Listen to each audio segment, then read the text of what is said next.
Good evening, everybody. I see Afton's in chat. Glad to have you here. Time for a buck stream indeed. We're just gonna get to jump straight into it. We had one attempt at Sin last time, but it did not go well. Where is he? This is not. Oh no, he is there. Oh, he's just camouflaged. I was expecting him to be like on this square thing, but no, he was not. Just gotta get used to his moves. 276. Okay. Now, I'm gonna be honest. I have been playing a lot of Monster Hunter today, so I'm kind of still in that mode when it comes to controls and stuff. I keep trying to accidentally wire dash or something. Heck.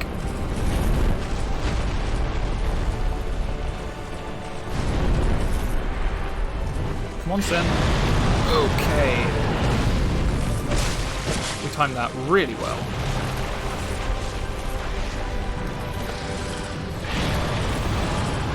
Oh, that's interesting.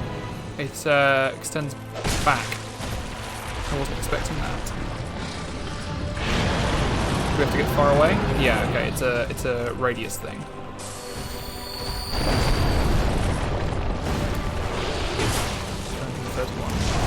Okay, hello.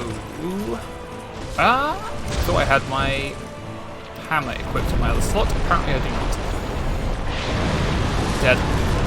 Oh no, not dead. I managed to dodge through that apparently. Or heal through it.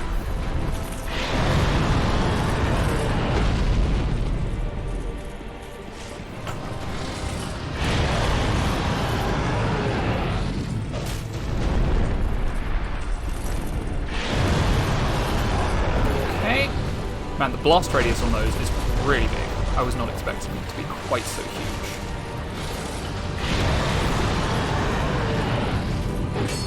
Oh, and he kicks up clouds of poison, which...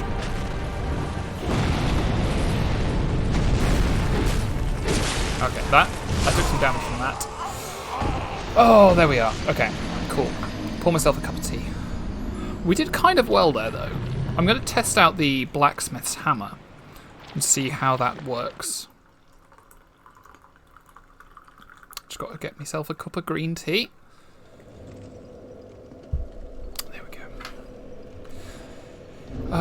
Right. Equipment. Nope.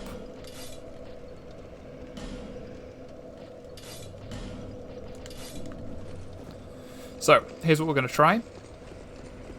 We're going to try just the Blacksmith's hammer for the minute. You would like a fun fact about geography? Okay. Let me try and think of something while I fight this guy. Geography is one of my weakest subjects. That's a that's a fun fact for you. I think I'm gonna need to use the broadsword. Here's a fun fact for you. When a river meanders and it gets cut off, the resulting crescent-shaped lake is called an oxbow lake. Another fun fact about that is that oxbow lakes are kind of a meme among British schoolchildren because we learn about them from a very early age in geography, but literally never have to do anything with that knowledge. It's one of those things like mitochondria is the powerhouse of the cell, where it's like you don't remember anything useful from school, just like what an oxbow lake is. Rivers themselves are actually really interesting. Artifexian did a really good video on how rivers form and also the impact of rivers on human culture, because river travel has been the most efficient form of the most efficient form of transport for a very long period of human history. Rivers are economically very important. Like, there's a reason that the Egyptians had not just one, but actually several gods of the Nile, because the Nile was really important for... Dang it, I always dodge that one too early. Not only because it periodically flooded and created a very fertile region either side of it, which was a huge blessing in the desert, but also because it was broad and quite slow moving, which allowed people to transport goods great distances on barges. Most of the stones from the pyramids were, well, from the pyramids of Giza. Saying the pyramids is a bit misleading, because there are many pyramids all over the world, built by many different civilizations for many different purposes at many different times in history. But for the pyramids of Giza, it's kind of presumed that a lot of the stones were moved via river barges. Come on.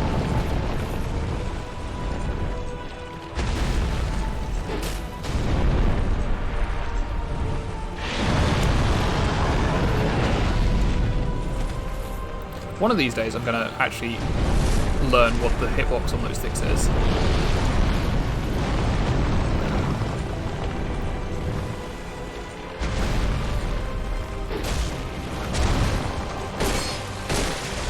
Right, I cannot believe that was actually my first hit on the thing. I've already gone through a Radiant Life Gem and an Estus Flask.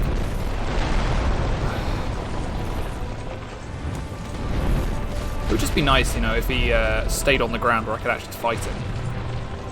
Like, I often say that, like, some of my least favourite bosses are the ones that, where the player doesn't control the pace of the fight. Like, in Monster Hunter, for example, I don't like fighting Rathalos because it spends a lot of its time in the air. They've fixed it a lot in Rise, but in earlier games, yeah, water is pretty essential to life. Yeah, the worst offender for bosses that can just choose not to be vulnerable is the Plesioth in Monster Hunter, where it just can dive into the water and you can lose a lot of time just because it won't come out. Yeah, so living near a river is super useful for many reasons, and there are lots of very interesting things about rivers. But there's a couple of fun facts for you to start with. Oh yeah, forgot about this.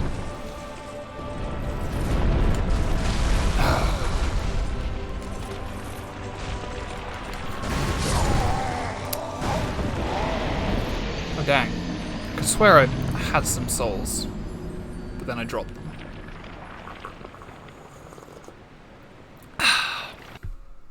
You're welcome. Hopefully I don't run out of fun facts. So I know that people have accrued rather a lot of hazelnuts over time. Maybe I should think about other rewards.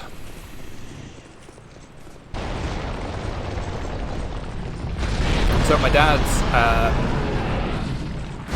is retired now, but his working life was as a civil engineer, and he really specialised in things like hydroelectric dams and things.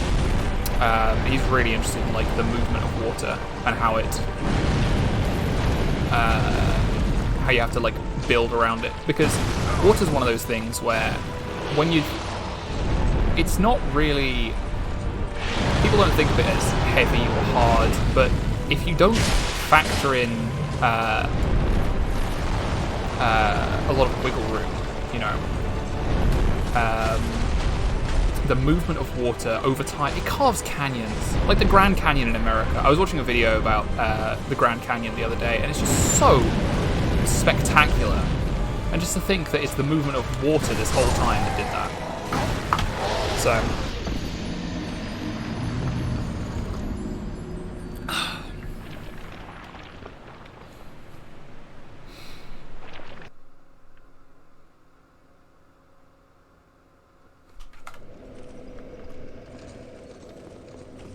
I'm going to have to equip the Ring of Binding at some point. Water is where water wishes to be. Water is heavy and it's really hard to tell water not... Yeah, not to be either of those things. Yeah, water is incredibly dense and has a really high specific heat capacity, which is why it's really useful in like nuclear power plants. As an industrial coolant, because it takes so much energy to actually heat up water. It's also why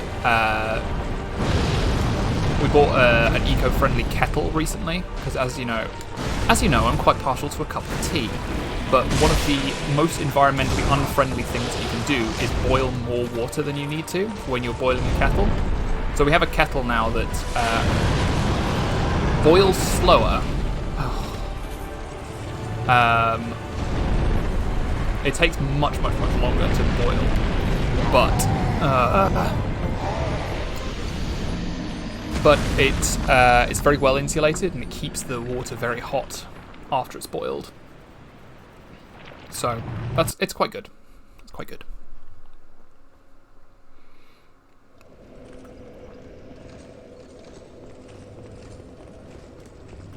But it's amazing to think as well that like even today, the best form of electricity generation that we have is just heating up water, turning it into steam, and using that to turn a turbine. It's like we have, for all of the magnificent stuff that we've managed to accomplish, we're still kind of primitive in that regard, aren't we? Like, there must be a better way.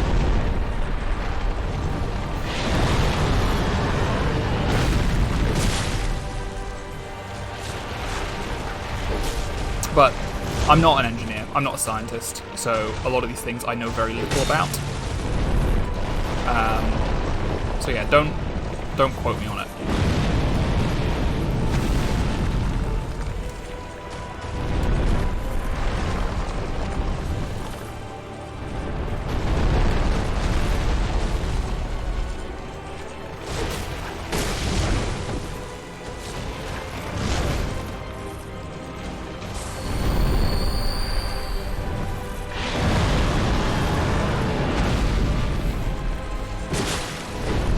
Well, perpetual motion is a whole different kettle of fish, so pardon the expression. Because there will always be energy lost in an open system, which is the principle of entropy. Heat is waste energy, and things tend to I was thinking I was going to do the fire breath third time in a row.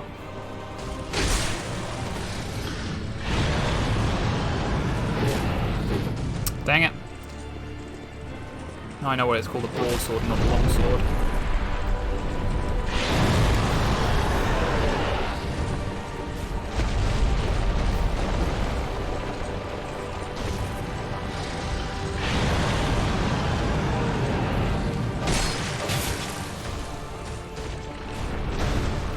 No. We have the laws of motion for a reason. Like, the famous one is every action has an equal and opposite reaction, right? But then there are two other ones.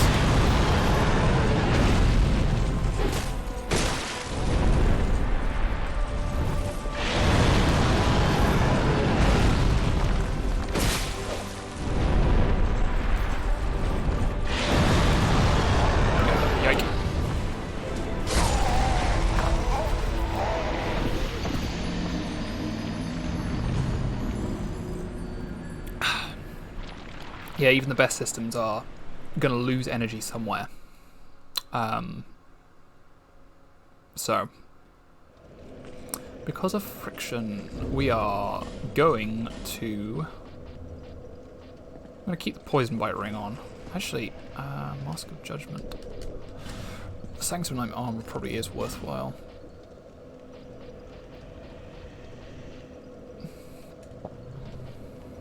The Manchettes of Judgment. And do we have Trousers of Judgment? Tights of Judgment. That'll probably do. Ooh. Yeah, we don't have any Oh, did I? Yeah, I forgot to...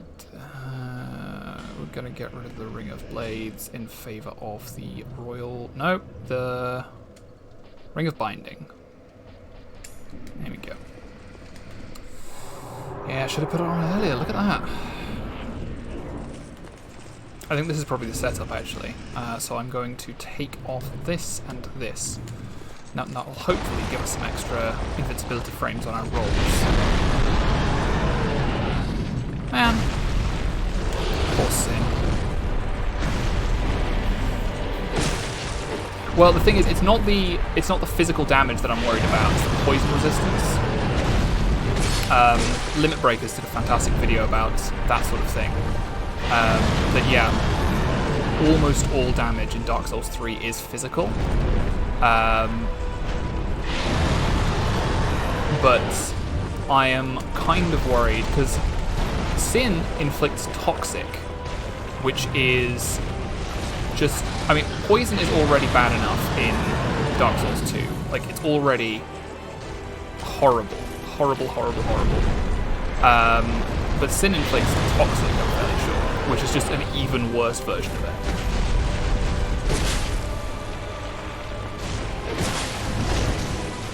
Okay, and that the hitbox lasts a bit longer on that claw swipe than I was expecting. Man, dragons are so cool. Like, I used to have these books back when I was a kid called like Dragonology, where it was sort of pseudo... It was fiction, but presented in like a... like, what's the book equivalent to a mockumentary? It was like obvious fiction, but presented as though it was like genuine field guides for learning about dragons and stuff. And it was so cool because it had like these proper drawings and information about like ecology, and it was just, oh, so good. Like, I love fantasy dragons where they're just like their magic and you don't need to explain them any further than that. But I also like when settings do their best to... Like, one of the things I find great about Monster Hunter is the fantastic realism of it. Like, it's really easy to get immersed in Monster Hunter's world just by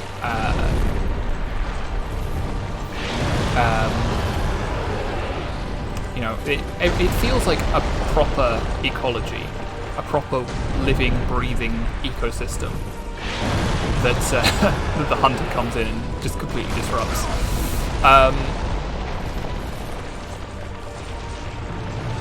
Oh, we die here. Nope. Okay, we're all right. You know, I feel like there's virtue to both attitudes. You know, like, it's good to have fantasies, but it's also good to have things that could be realistic. Then, yeah, it is what hunters do. Just go in and, like, ruin things. It's a subtle colonialist mindset.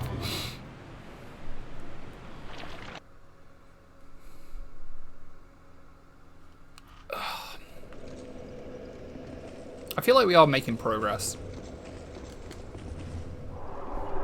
Unless Sin gets like a huge number of secret attacks. When he gets down to like half health, I think we're probably going to be okay.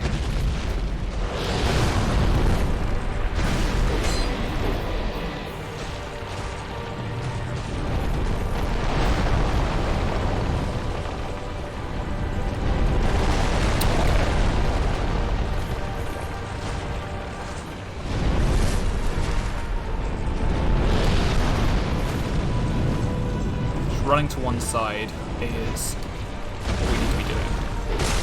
We should also probably be playing unlocked, because it seems like we're gonna end up getting stuck if we rely too much on the lock-on. Stuck inside him.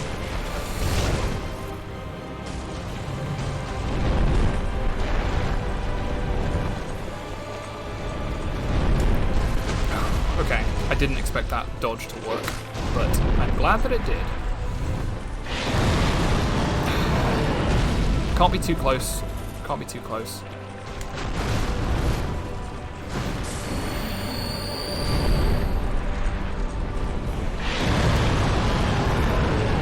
I've got to wait for the... I might actually take out my my monitor. I have two sets of headphones, right? I have a set of over-ear headphones that are plugged into the telly that have the game audio coming through. But then I also have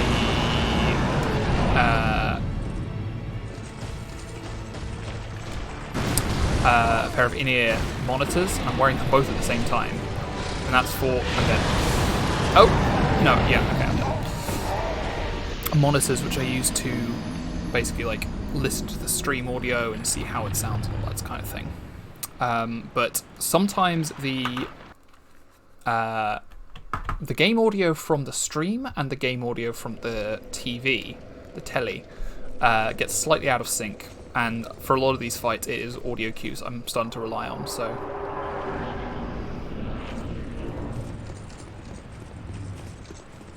There's an item over here.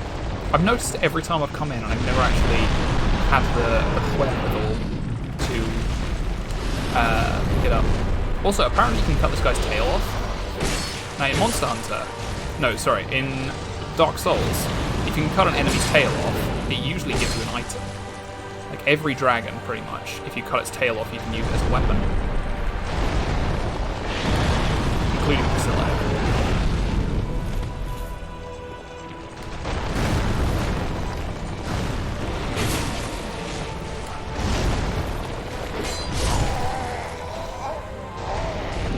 Monster Hunter, if you cut a monster's tail off, you get an extra carve.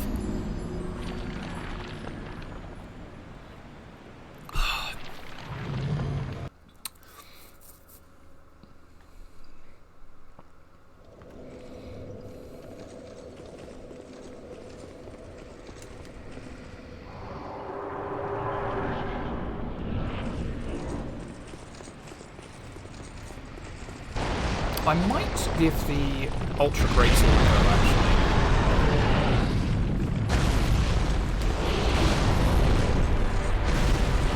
Lower your tail. There you go. He doesn't attack with his tail as far as I can see, which is what I was kind of expecting him to do.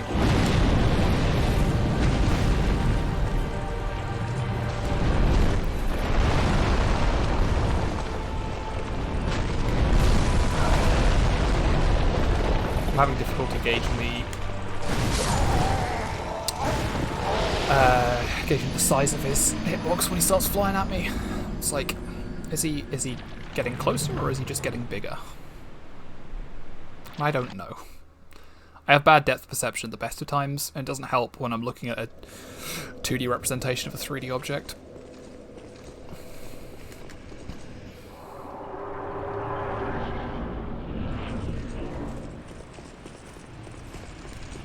One thing I do miss from playing Rise so much is, like, in Rise, you have unlimited throwing knives. In this game, not so much.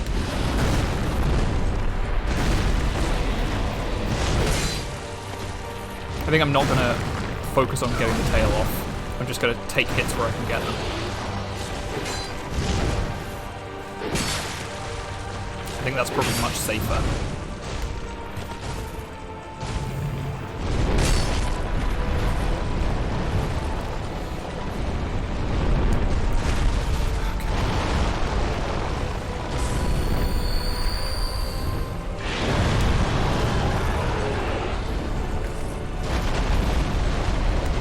Just look at how quickly the poison gauge builds up. It's honestly, like, frightening. Because I know how much damage poison does in this game. It's like... I do not want it. Please. Please, Sin.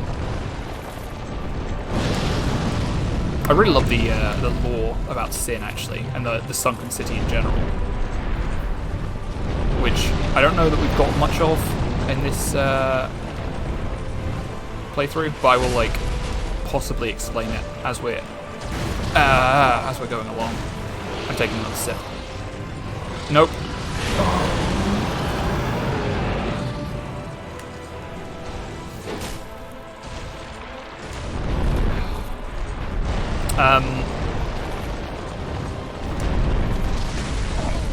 Dang it.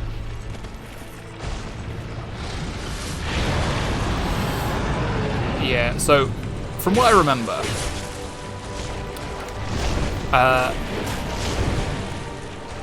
either Sin is like the source of all the poison in the city, or he's the result of it. And I forget which.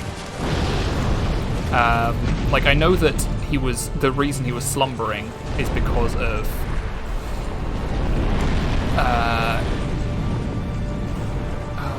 I don't know. I'm trying to remember like all of the stuff that I know about this. It's just hard, you know?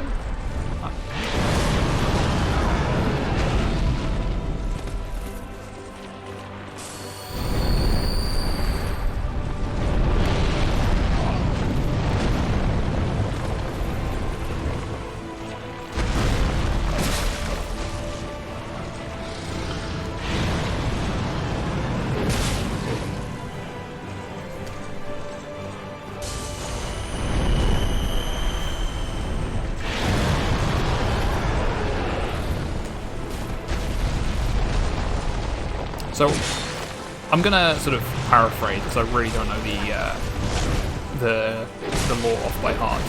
But I think what happened was there was a huge dragon who was slumbering, who had somehow like absorbed all the poison from this underground swamp, and that made it. Oops, that's awful. That's an awful noise. It like absorbed all the poison from an underground swamp. And thus Shulva Sanctum City was able to flourish. But then some invaders came, and as invaders do, they messed everything up by... one of them shot a great bow at the dragon, and that's why it has this massive spear through it. It's like an arrow from a great bow. And that caused the dragon to bleed and wake up, and that's the reason that... So you can see his the wounds kind of healed around the spear, and he's sort of oozing this disgusting green pus kind of thing. I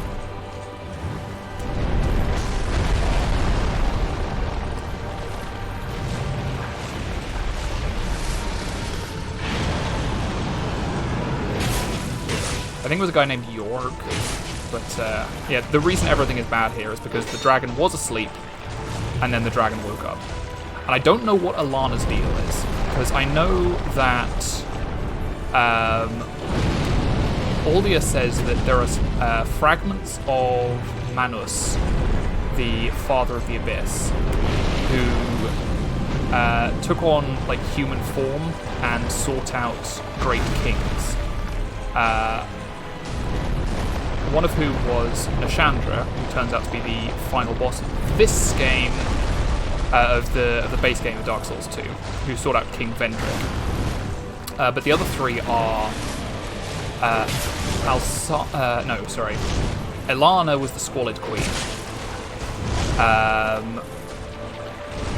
Then there was, I think, Alsana is the one from Frozen King, and the who is it? Nadalia, the Bride of Ash in the Iron King, which is another tragic story in and of itself. But yeah, I don't know what Ilana's deal is. Well, we do have a soul, I think. I might have spent it. So we could examine that. Maybe I'll just do like a wiki lore binge at some point. I'll probably just leave it to Vati though, because he's much better at presenting these sorts of things than I am.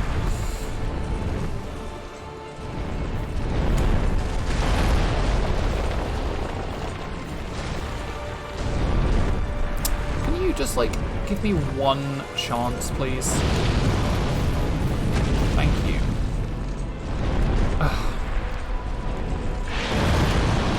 See, if this was Monster Hunter, I'd know that I was supposed to... I could reduce the time that he spends in the air by damaging his wings or hitting him with an impact weapon. Or exhaust coatings or exhaust ammo from a ranged weapon. Or use a flash grenade to knock him out of the air. But alas, we're not playing by Monster Hunter rules.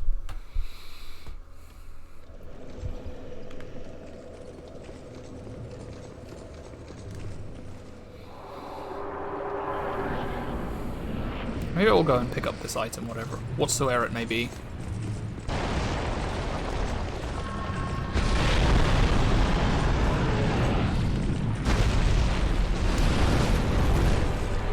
York's Ring. Okay, yeah, I think that's the name of the guy he was either the king of Shulva, or he was the head of the invaders, or both. Bosses of Dark Souls are already too exhausted to be affected by exhaustion.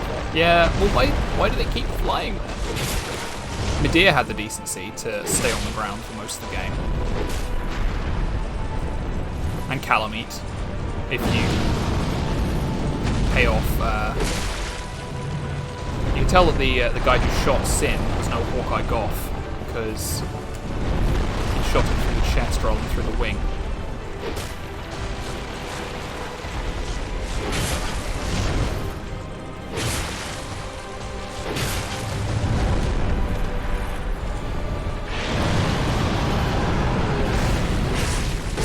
Oh, I took some damage from him landing on me.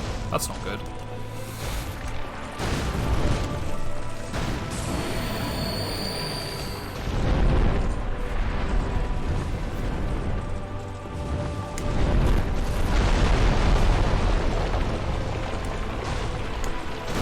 Dang it.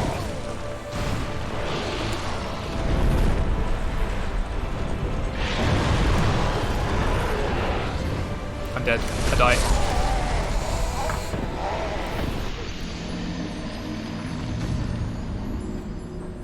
Oh, it's so frustrating when you can see your death coming.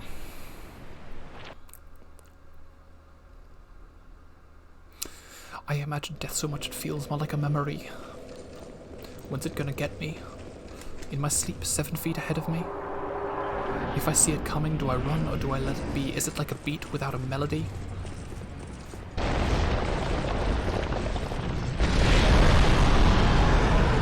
Right, after this attempt, I'm going to look at the Soul of Ilana and the Ring of York and see what they have to say about lore.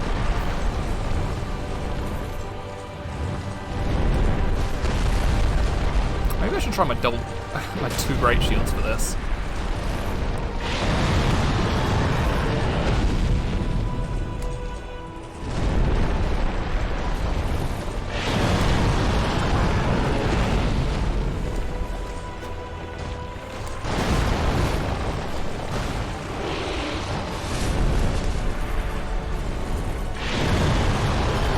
So annoying that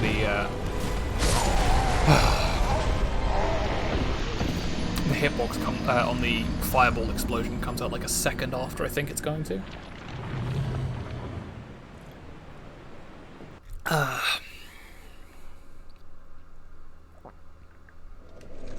Right. Do we have Ilana, the Squalid Queen? This child of dark accompanies the dragon, slowly amassing souls in anticipation of the coming day of vengeance. The wondrous soul of this augur of wrath can be used to acquire numerous souls or create something of great worth. Okay, so she's just at the coming day of vengeance or whatever. That's really vague and ominous. Right, where's York's ring? Ring of Sir Yorg, who sought the blood of a dragon and invaded Shulva. When he faced Sin, he drew blood with a flash of his steel, but Sin responded by spewing forth the poison that had long brewed within him, blanketing the city in a miasmic cloud. Okay, yeah, so Yorg was the name of a guy who invaded, looking for the blood of a dragon or whatever. And... Wait.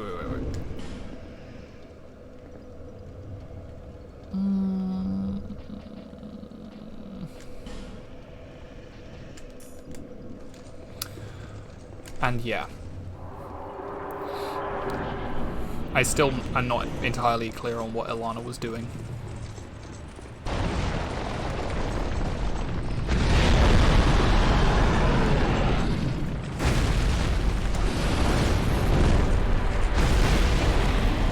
health you could hit. 551. That's not a commensurate increase based on the stamina we have to spend to use a single swing with the greatsword. But if it deals like decent... I don't know if bosses have poise.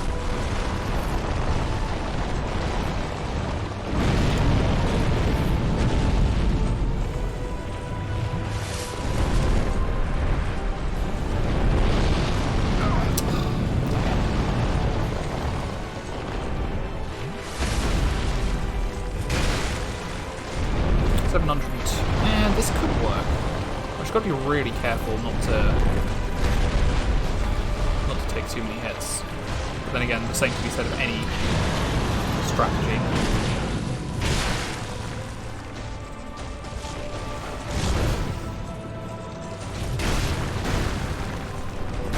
Oh, again! Like, telegraph the attack like a second before I actually need to dodge.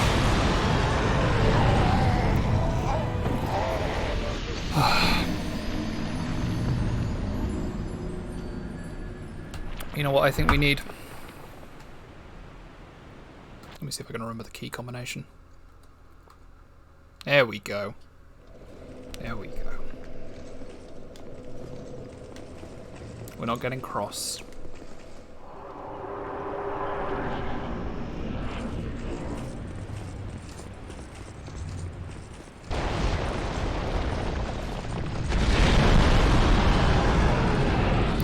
So he always starts off with this charging sideways head swipe.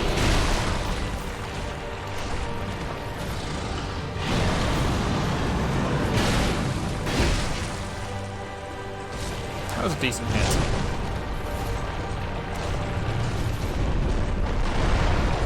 It's just a question of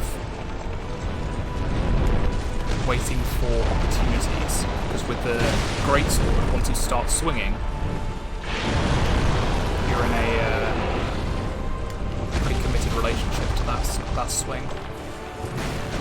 Like, it does have the reach, which is a huge advantage. And I think there's also a sweet spot mechanic, which I don't fully understand. Like, I don't know where the sweet spot is on this sword.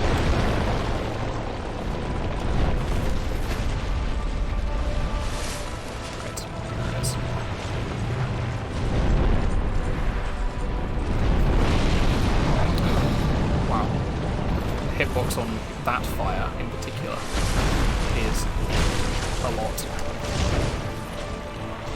I think it's probably the tip of the sword that we need to be trying to connect with rather than the base of the sword.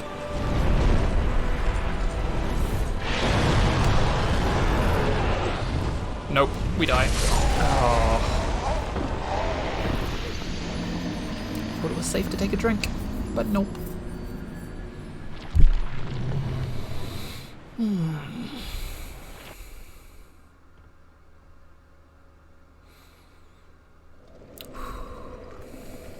I do like this greatsword though. I think we're going to stick with this. But then again, I have said that of many things before. He blends in so well with the rocks around here.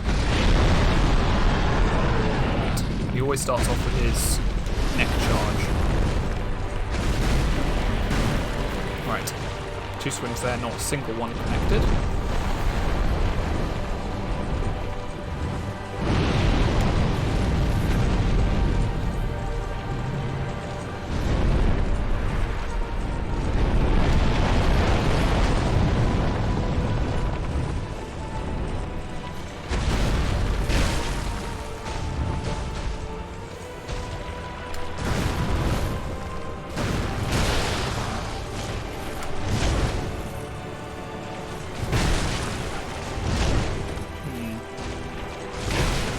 Could be sweet spots in that we're hitting the monster in the right place.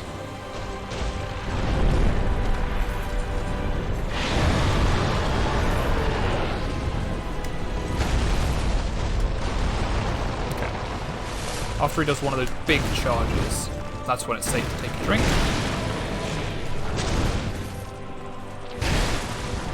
Okay, I think hitting him in the head is going to be the... Like with a lot of things, hitting him in the head is going to be the trick.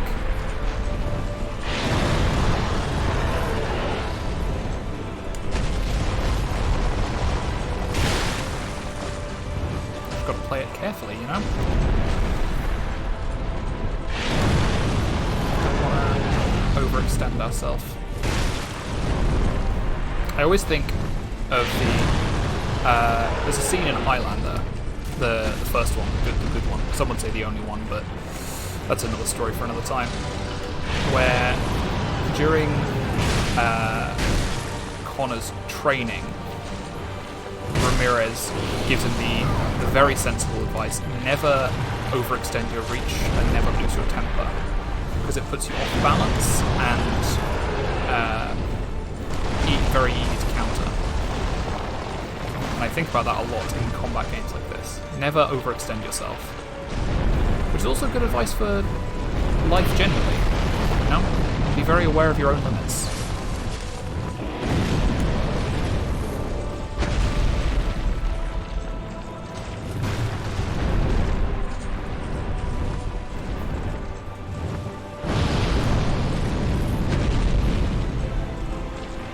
Don't push yourself to do things that you don't feel that you're capable of. I mean, it's always good to try new things. It's always good to, you know, push those boundaries, but don't feel that you have to, you know?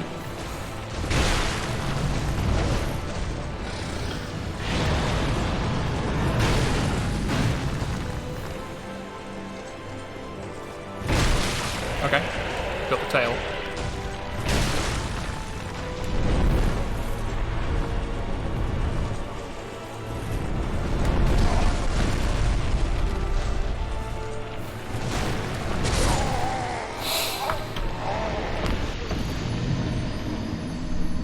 Then things like that happen. I got cocky, and I got punished for it. The word of the day is hubris. Hubris.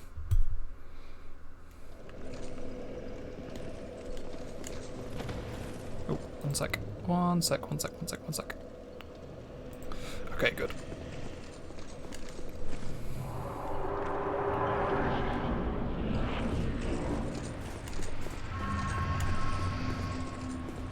Has he grown his tail back? Does he do that? I would imagine he does.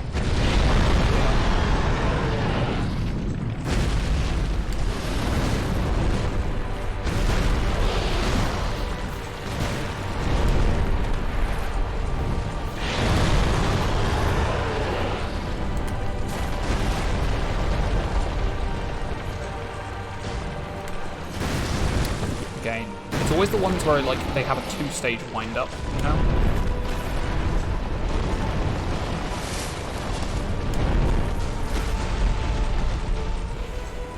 I always dodge on the first stage.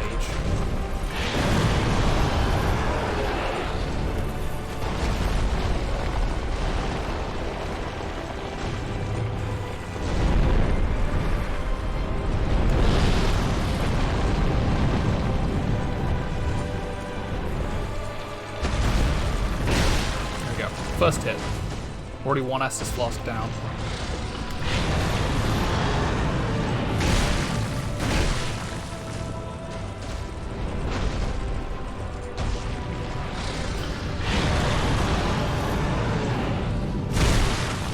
That was only 491 damage, which seems weird because that was a two-handed R2.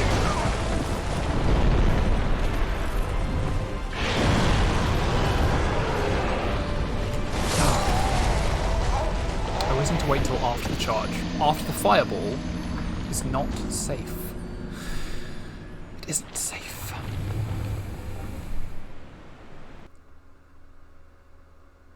Man, I imagine this must be getting frustrating to watch. We'll move on to a different boss after this, I promise.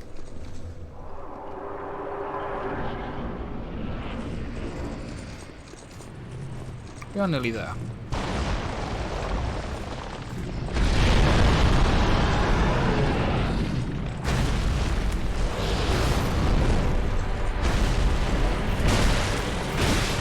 Yeah, okay, hitting the arms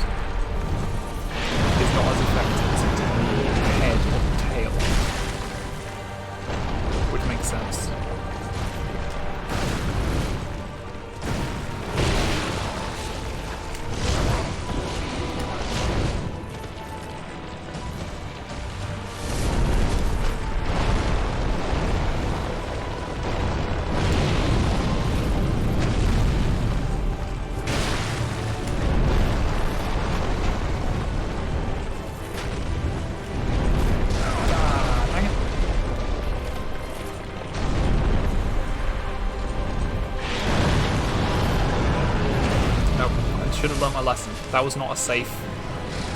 That was not a safe time for Essence. That's more like it. 842. I'm still getting having difficulty telling the wind up between his head charge attacks and his claw swipe attacks.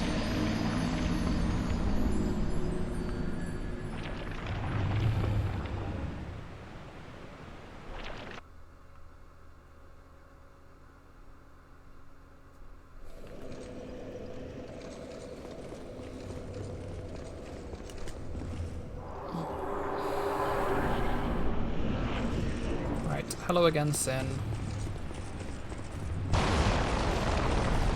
Thank you again for having me.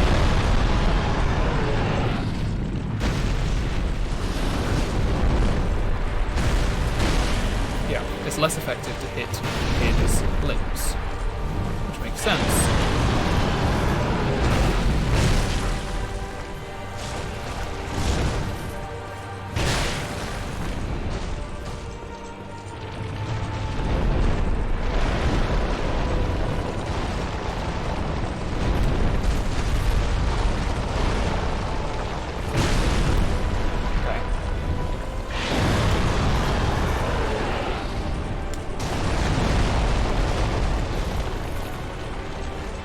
Off the charge is safe.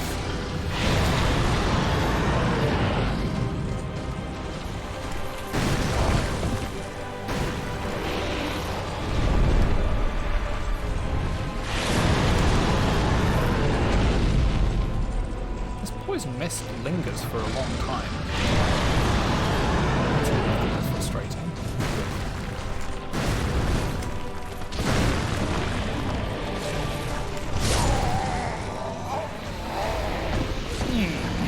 Grumble, grumble.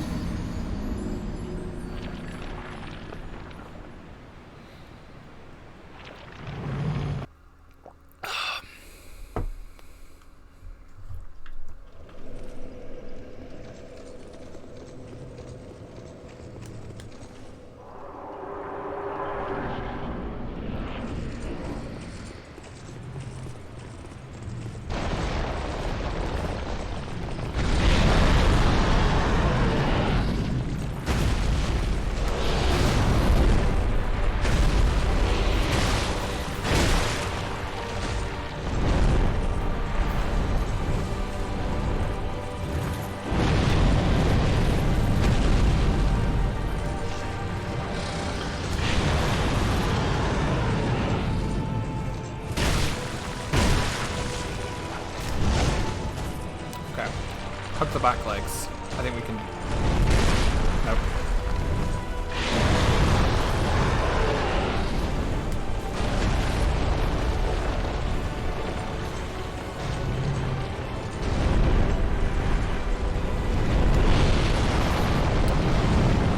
Come on, Sin. You can't have all the energy for flying around, can you?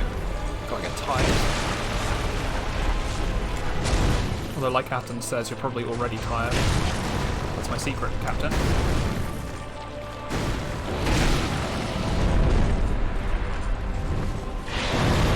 whole world is tired. That's why nobody in Dark Souls gets tired.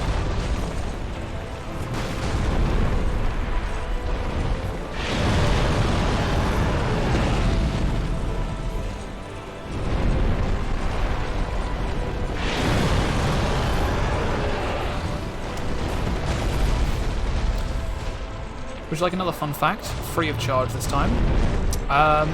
Hovering is incredibly energy intensive, which is why very few large animals actually do it.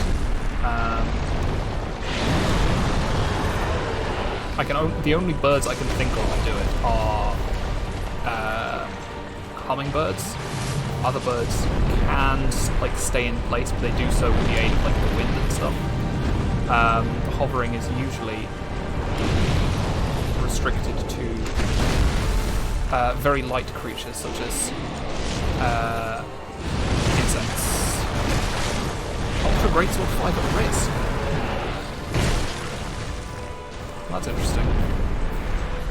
Oh, it's actually broken. That is interesting.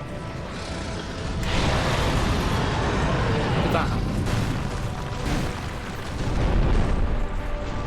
Well, that's not good. It's like if I don't win this fight, I'm not going to have any soul. Oh, I've got to burn a soul item, haven't I? I do miss the repair box in this game, or from Dark Souls, where you could just do it all at the bonfire. Do I have repair powder, and will that work? Use. Okay, repair powder does not repair broken equipment, which means I do have to go and get this fixed.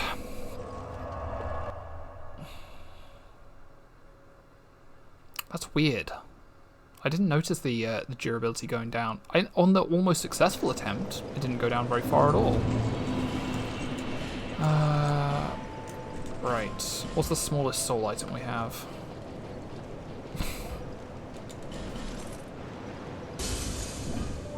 That's not great.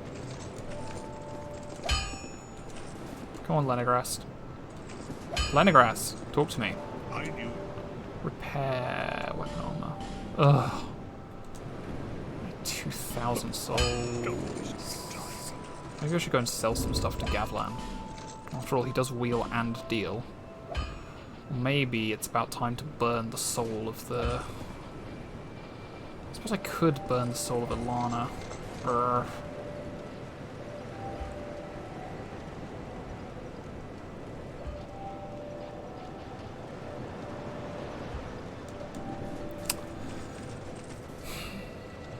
I need souls.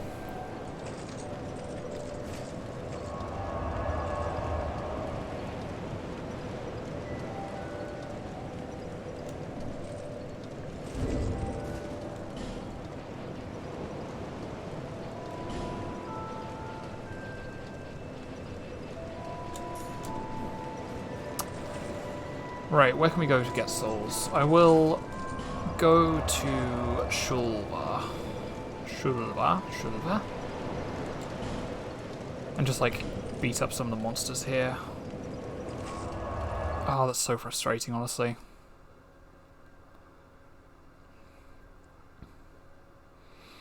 I cannot think of a single game where equipment durability has added anything to the game.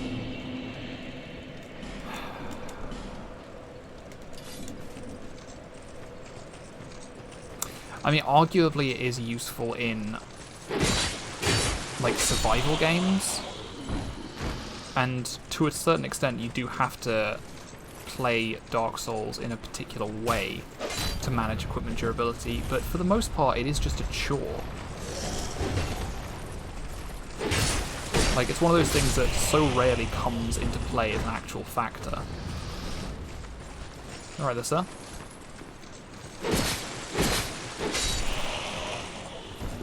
Right, one more and I'll be content. There we go. Alright. 3440, that'll do.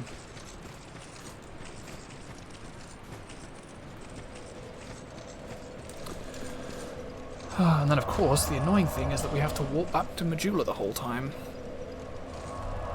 Like, I do like that in Dark Souls 1 you could repair and upgrade and level up at any bonfire.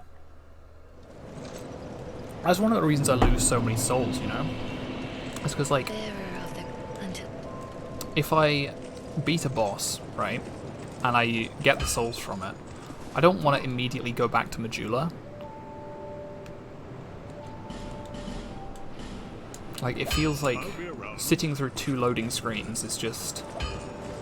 I know they're not long loading screens, but it adds up.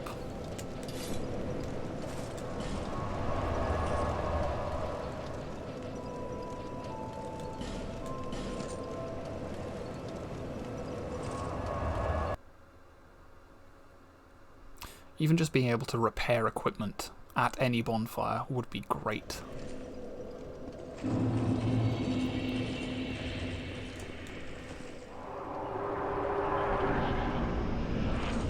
Well, I'll keep an eye on my equipment actually. So I wonder if it's to do with like, I wonder if the green fog also damages, like if it's not just poison, it's also corrosive. That would be a real fun time.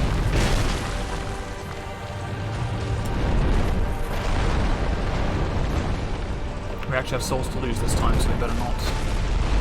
Let's try not to.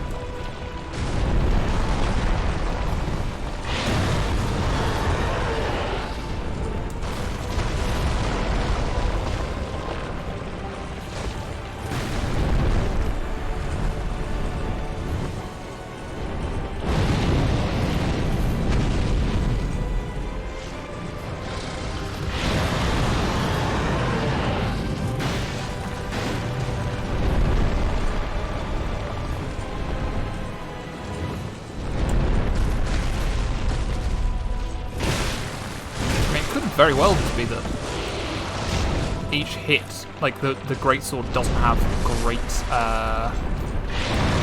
durability to begin with. Maybe I might look this up, but I wonder if it's to do with like hitting the body might reduce the. So I wonder if. Dang it.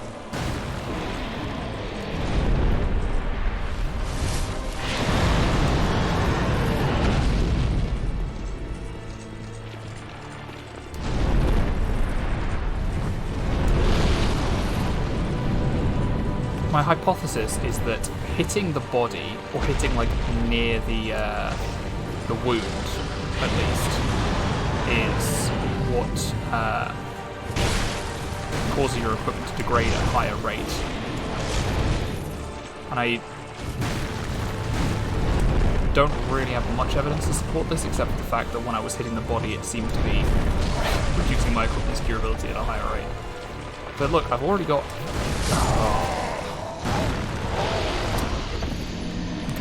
I might hotbar repair powders.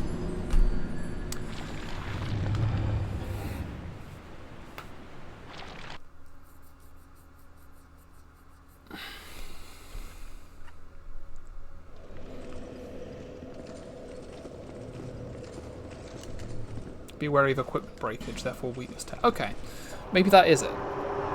Maybe hitting him on the head or body reduces your equipment's, your weapons. I was about to say endurance, but that's not what I meant.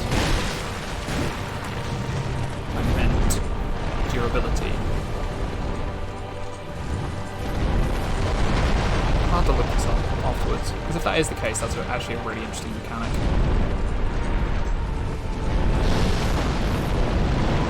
I say interesting, but when I say that, I don't mean good. Because again, I just don't believe that equipment degradation is ever really fun. Already 2 hits.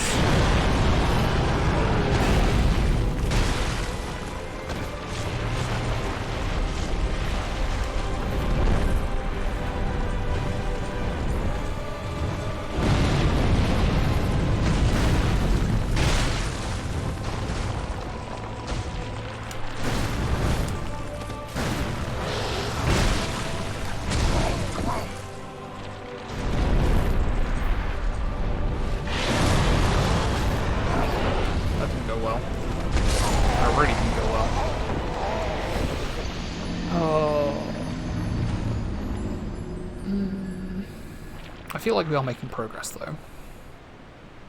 But then again, I said that half an hour ago, when we almost got it in one.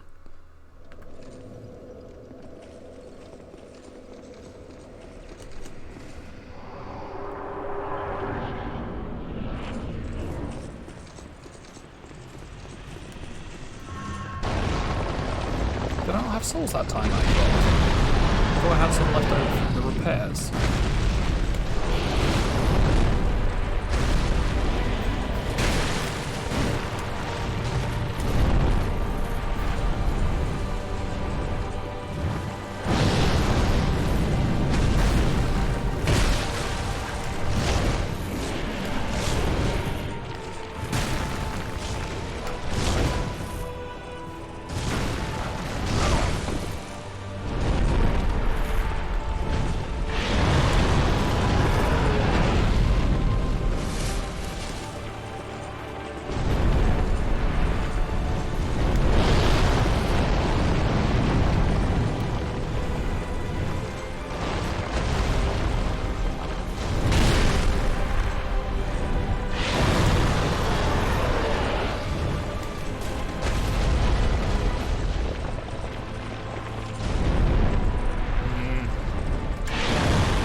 feels like... I think body hits must be...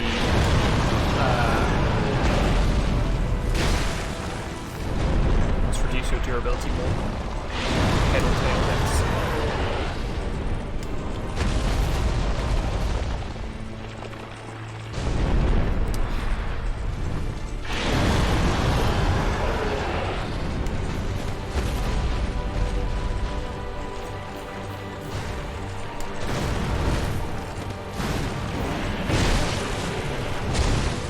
Okay, that was bad.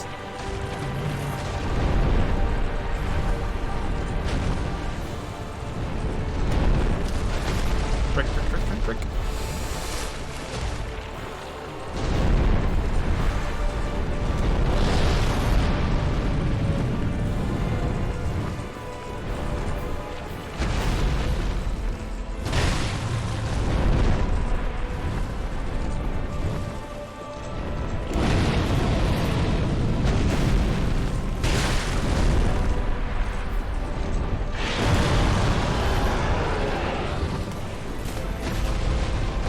I think this is going to be the one. I feel like I'm already in the zone. I'm not making the same sort of stupid mistake as I had been. Punching the opportunity, dodging at the right times, being aggressive when I need to be. Now, of course, is when the game decides to punish my arrogance.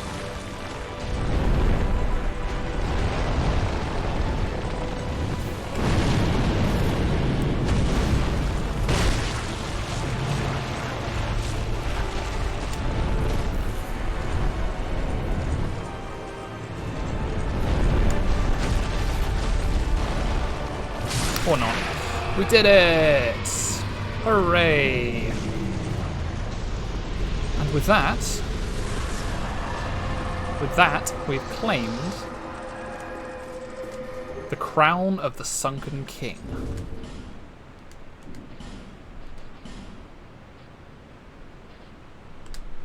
A faint heat lingers in the ancient crown. The king erected the eternal sanctum below the earth to worship the great dragon, but the towering bulwark crumbled with the city shortly after the dragon's awakening. But these were the events of long ago, and today no one even remembers the king's name.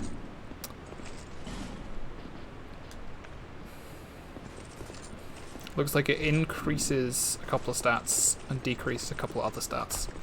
Okay, let's see what Sin's soul looks like. What does that tell us? Soul of Sin, the dragon who sleeps in the lowermost depths of this land. The king erected a magnificent city, and the dragon slept soundly until Sir York disturbed it with a single great strike, and the dragon could bear its store of poison no longer. The reign of death toppled the city, but restored the dragon's purity. The wondrous soul of this dragon... Yeah, okay. Cool. We did it. Hooray. Okay. Now, I want to try... There's one more boss in the Sunken King DLC, and I want to see how well I do at that one. But after that, we're going to go and visit the king, and then potentially visit DLC 2.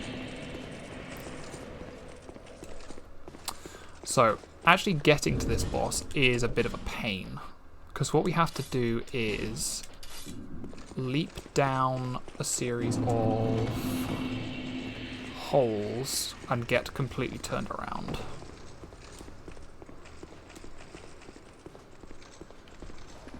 I think we just go down here.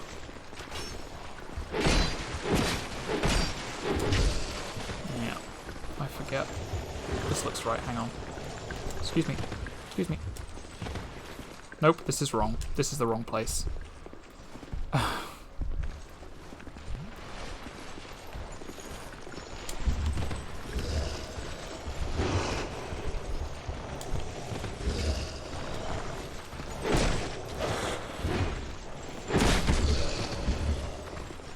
We should probably also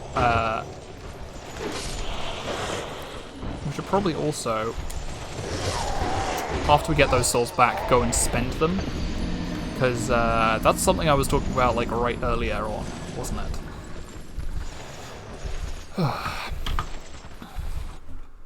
I'm gonna I'm gonna...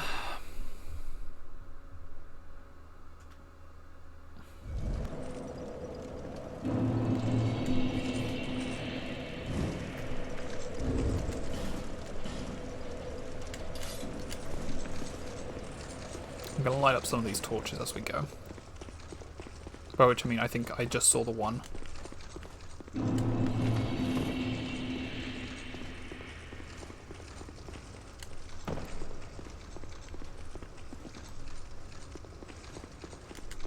Floosh. Okay.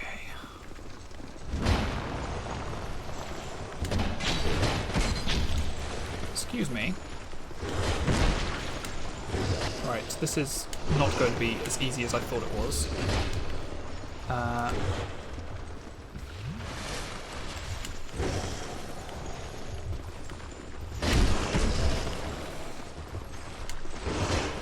Dealing with lots of guys all at the same time is my real trouble. Hey, you're not allowed to do that. Only I'm allowed to do that.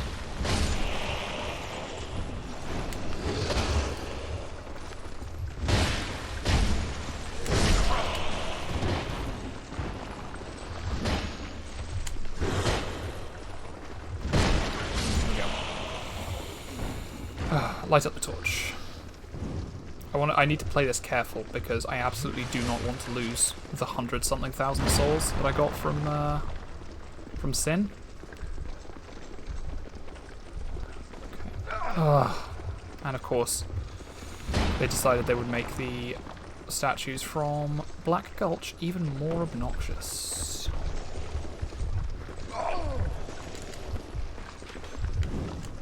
Right.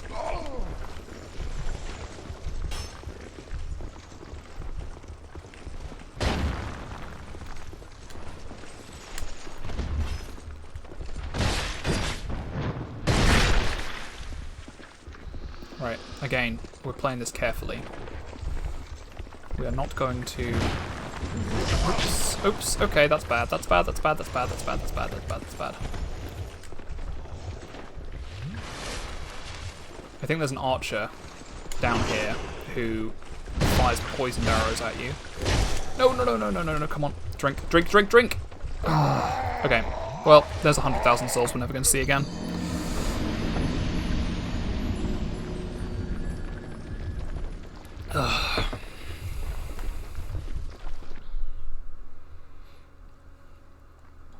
Oh well.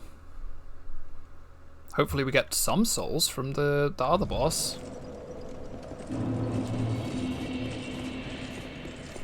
The Duck Solace experience. Well, the thing is, like, I'm just annoyed at myself because it could have been so easily avoided, you know? Like, if I had just not forgotten that I had souls, you know?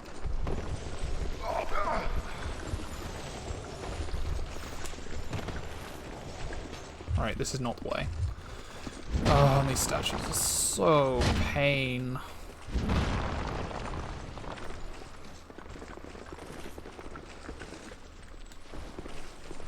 Alright, come on.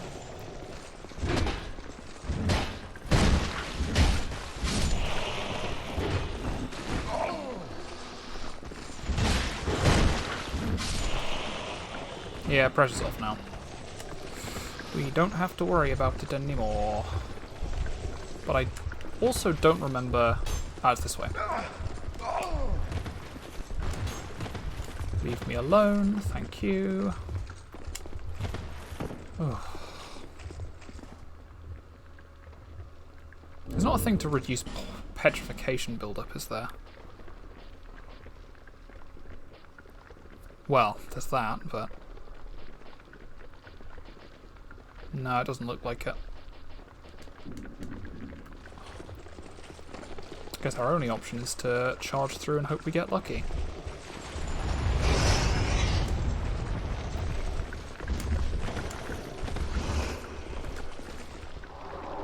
Okay, we're all good.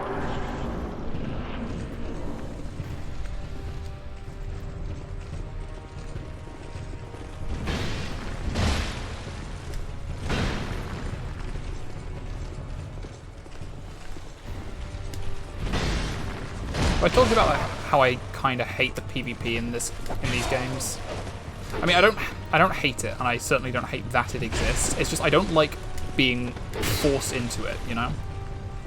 And admittedly, I'm not being forced to fight this boss. This boss is entirely optional, but at the same time, it's like I would rather fight an actual boss than just 3 guys. Especially when getting back to the 3 guys is one of the most annoying runs back in.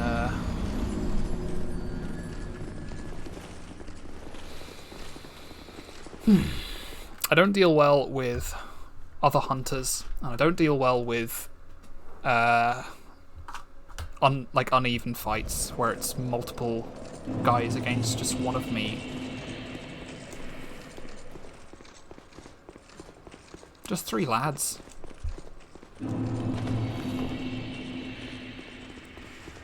Yeah, but hey, what can you do? Alright, I think it's down here. Nope, it's over here. Ugh. Nope, it's not. It is over here.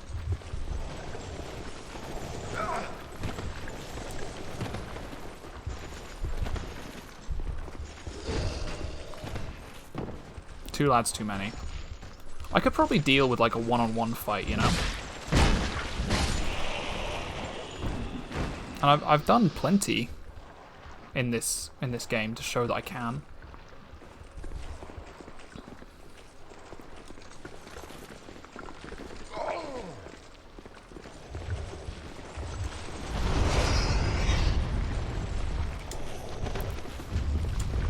These little turret thingies where they can just spit from any direction. Right. I think the goal is take out the archer first. If I can even get to the archer. Did you see that? Did you see? I could handle 3 one-on-ones, yeah. So I don't know if maybe it does apply to the player, but I've seen so many times the enemy will do like a jump attack, and it will I will dodge out of the way, but the jump attack will still hit me because they'll change direction mid-air, which I think is unfair. I don't like I say, I don't know if the player does it. They might. I'm certainly not going to try. But also, like, if you roll and then attack out of a roll, if you're rolling in the wrong direction, it'll just miss, which is it's just bad. Right. Not this way. This way.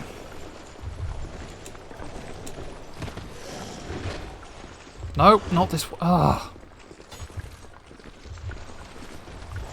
Just let me out. Where?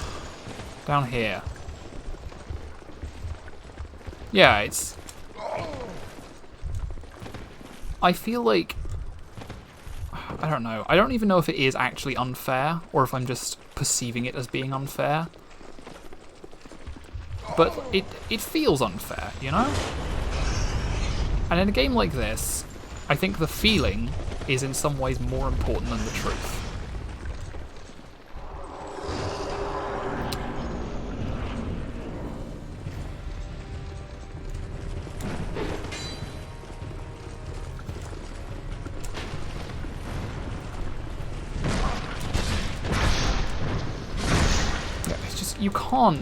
You can't pay attention to everything going on at once if you're trying to... Like, if I'm trying to fight one guy in melee, I can't be paying attention to the guy doing ranged attacks. And if I'm trying to pay attention to the ranged guy, the guys in melee are going to sneak up behind me. Oh, what's a poor boy to do, eh?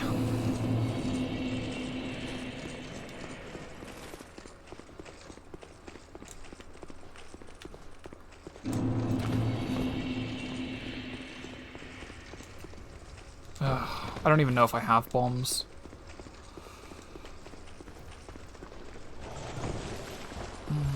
Down here? Down here looks right. Yeah, that's correct.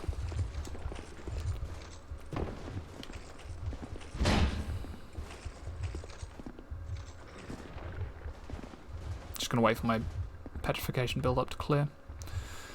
Let's see. I have 11 bombs, 18 of those. But the thing is, like, again, I've talked about this before, I don't like using consumables in boss fights in this game. Because, like, what if I get close, but fail, and run out of consumables?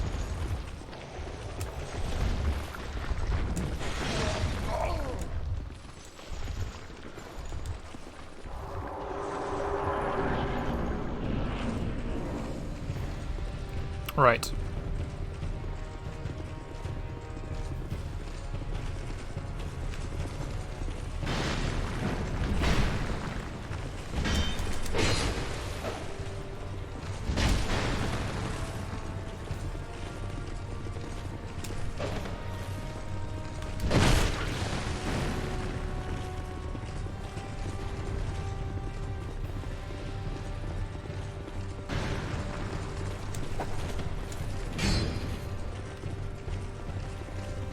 Keep getting stuck on these stalactites. Oh, come on, buddy!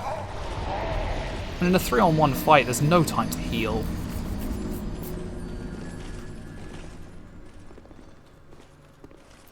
Maybe I'll hotbar them, but I'm not going to buy more if I run out.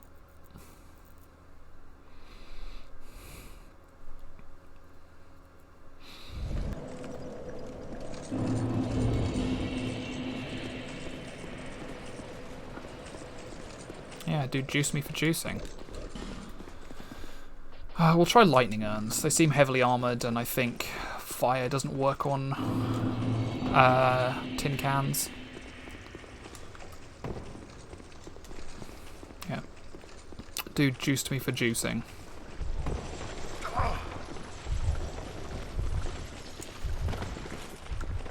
Ah, it's not here. Keep getting turned around. Right, it's the other side of the chamber. It's down here. Oh, cool. Thanks.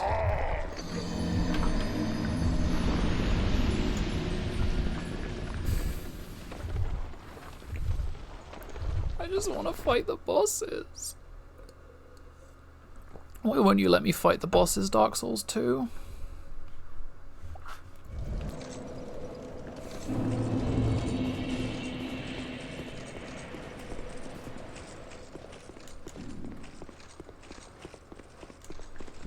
You know what? The loading screen told me I should do it. When you come to it, and you can't go through it, and you can't knock it down, you know that you've found the wall. Alright, what's the best petrification resistance we have? King's Armor. Which actually looks pretty cool. Yeah, King's Armor it's going to be.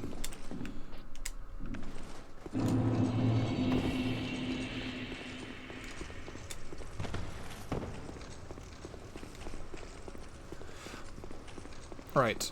I think it's down here and then over here.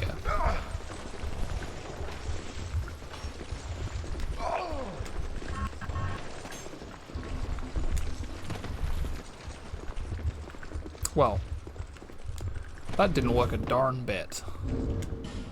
Do these not... It says they block 85% of petrification, so I guess stuff just wasn't hitting me from the front. It was just hitting me from every other angle.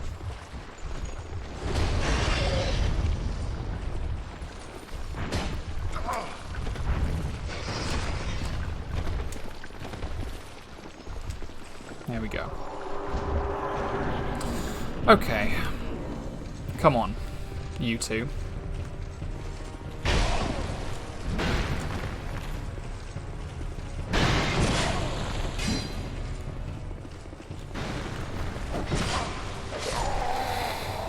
I could have sworn I was blocking all of those hits that hit me.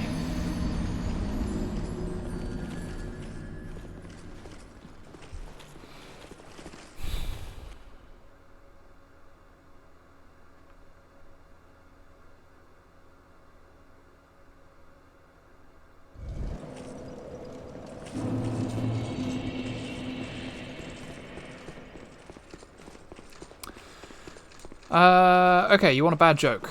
Let me think.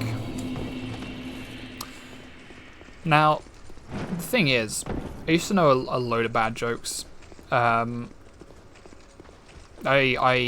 would make them up, in fact. I have, in my time, made up a number of them. Can I just get through here, please? They deal so much poise damage as well. It's like every single time one hits you, it staggers you. Alright, let me think of a bad joke.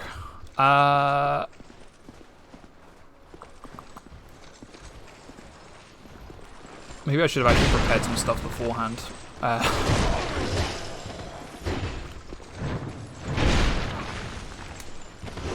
Oh, why did that not kill you? There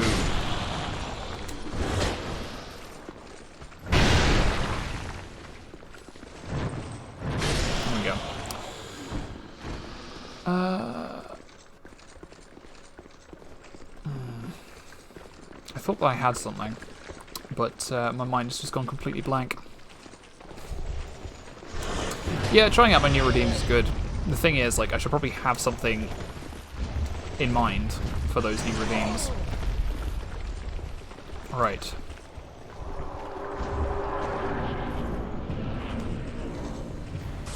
Okay, here's a good bad one.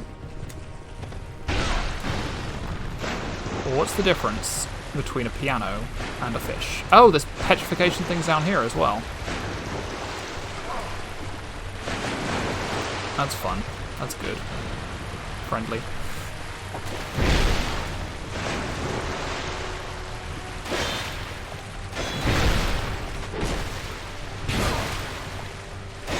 Oh, bleed. Cool. This doesn't block bleed.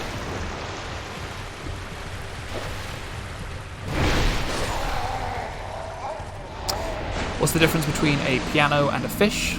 You can tune a piano, but you can't tune a fish.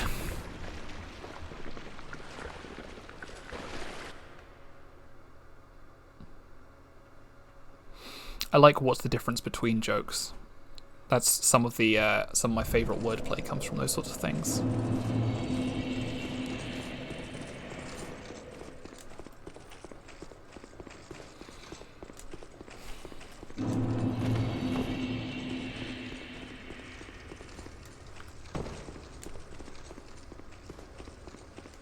Right, down here, over here. You can't even run past these things, because it's like as soon as one hits you, you're stopped dead in your tracks. Right, safe. Are you gonna hurt me? No, you're fine.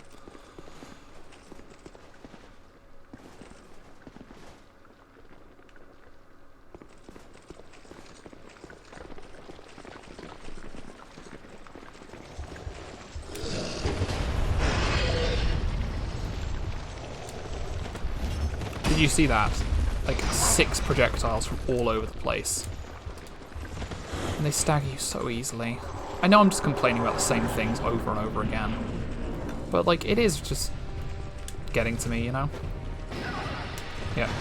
That dealt 30 damage to each of these guys.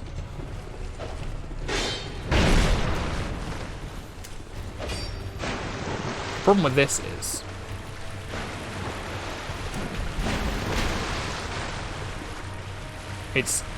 my attacks are so slow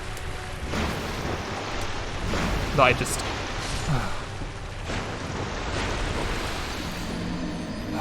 right, I think I'm going to switch back to broadsword. Like I like the dual great shields, but it's just so hard. And I'm not good at games. I am bad at video games.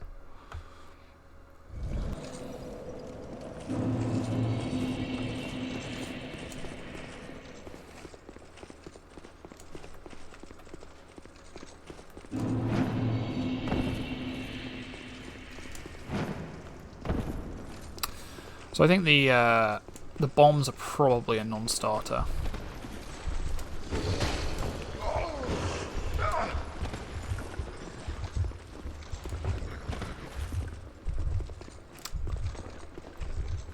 Yeah, weapons are used to style on the game. That's a good way of putting it.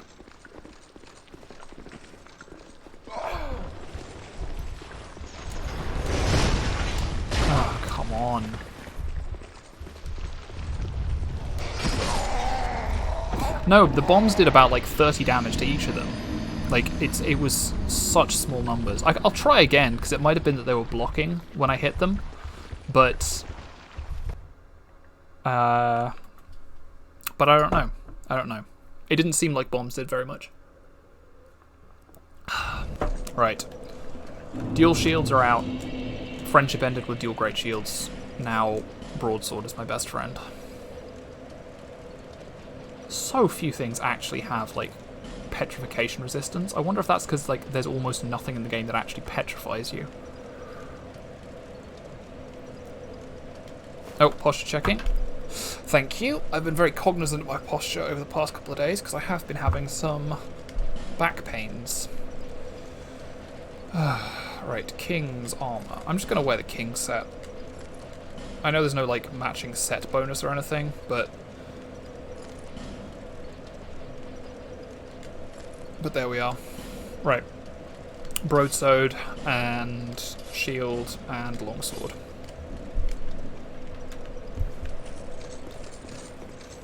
I am a king. Look at me. I am the king now.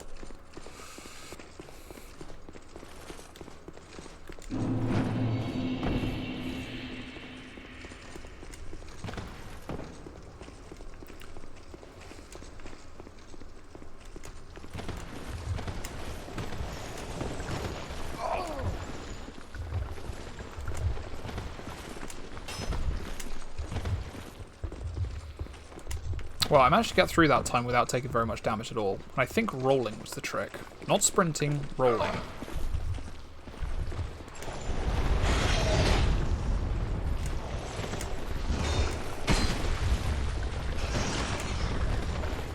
Alright, we'll try lightning urn like one more time.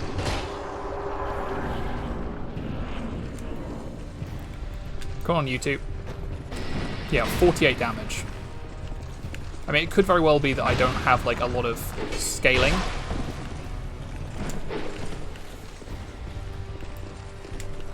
Need to listen to when...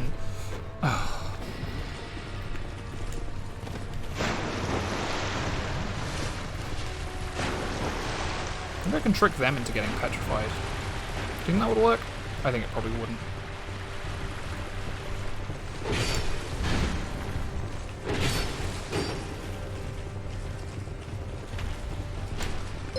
Oh, welcome Raiders. Very glad to have you here. Oh, okay.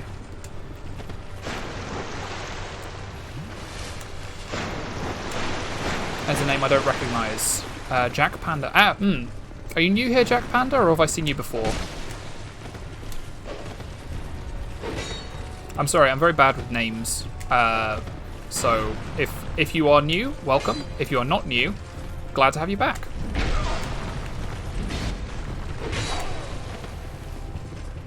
Right, you're not new, but you've just been away a while. Okay, that probably explains it.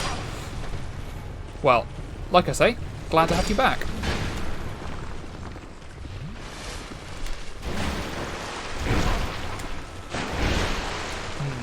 Okay, that didn't do very...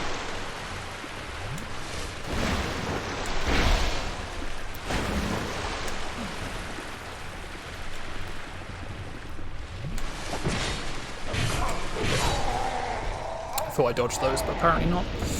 Well, welcome Raiders, very glad to have you here. We are playing Dark Souls 2, Scholar of the First Sin. I just beat... you would think the Grave Rodber would be attacked by the old soldiers.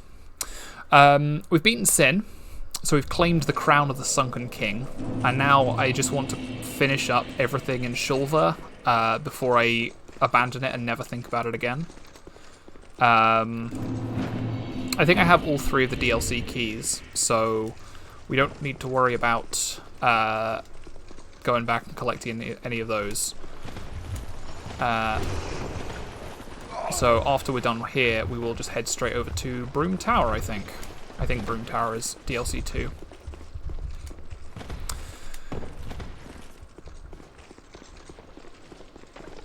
Oh.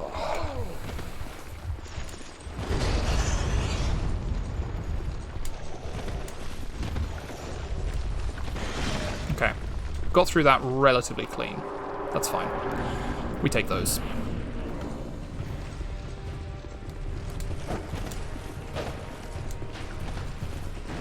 Right. Get you into melee. Is he going to switch back to his great bow now? Or is he... These stalactites... Sorry, stalagmites... are kind of driving me crazy. And... Yeah, okay, he does switch back to the great bow.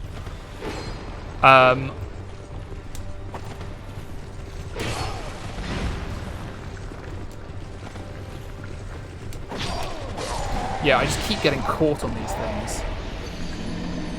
And he does switch back to the great bow. Oh, I've just got to find like blind spots for him.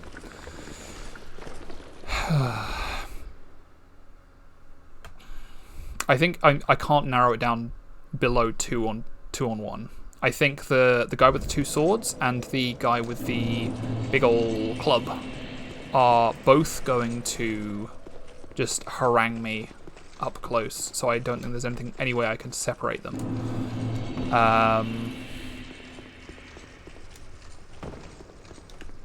So I think what we have to do is...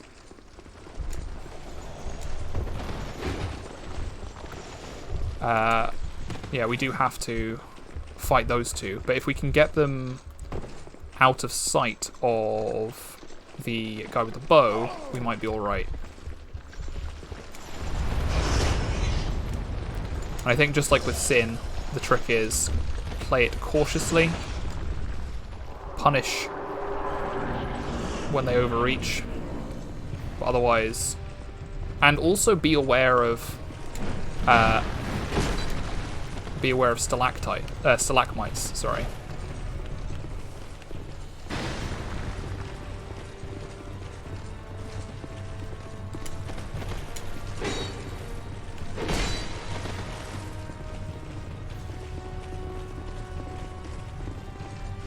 Alright. I need to kind of keep the... Wow, that hit me? I need to kind of keep the great bow guy in frame so I can...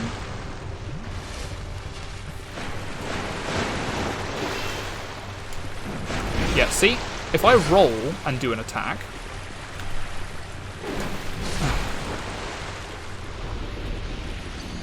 If I roll and do an attack, I attack in completely the wrong direction. If they jump and do an attack, they can change direction mid-air.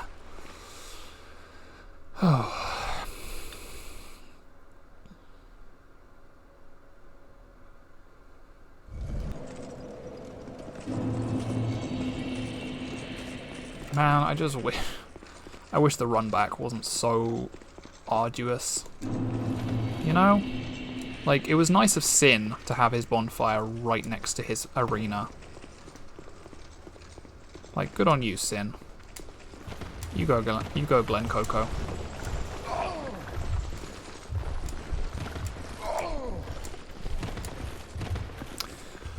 Bosses these days don't think about making their arenas accessible. You know? We need to invest in a mass transit system so that people can get to boss arenas more easily.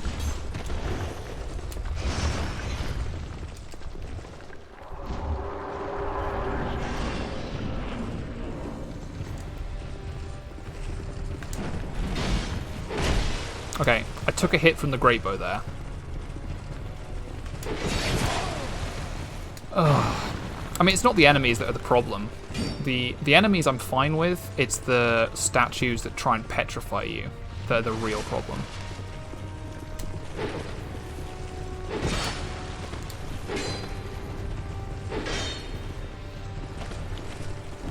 Nope.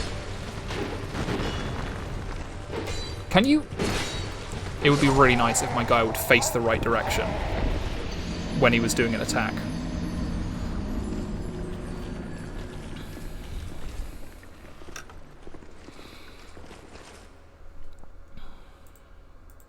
I'm sorry, I'm getting frustrated. Camera issues, the true enemy. Yeah. I mean, it's just the fact that, like, if you do a roll and then do an attack, you'll usually attack in the direction of your in your roll, in the direction of your roll, rather than in the direction of the enemy that you've locked onto. Boss arenas must be no further. Boop.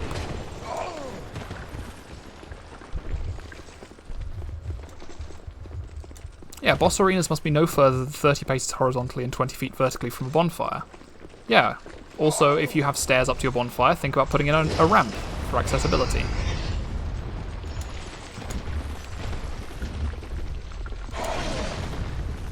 We're fine.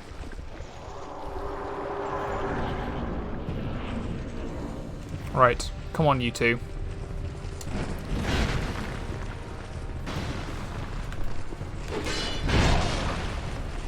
How did I not hit him when I very clearly connected with that attack? Trying to parry there, that didn't work. Oh.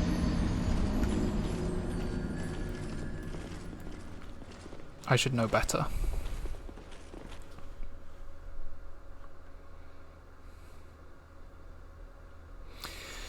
I should know better than trying to parry.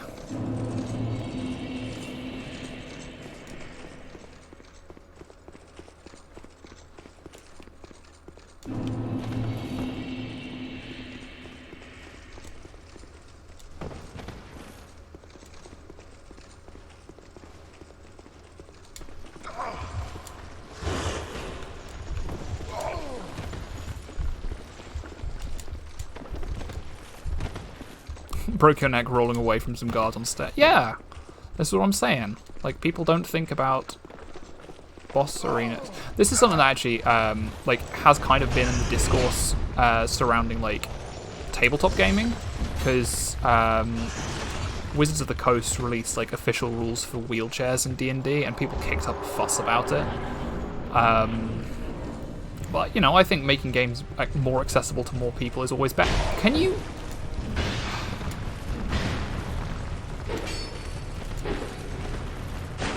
Making games more accessible to more people, I think, is always better. Like, it's very important that people see themselves represented in media of all kinds.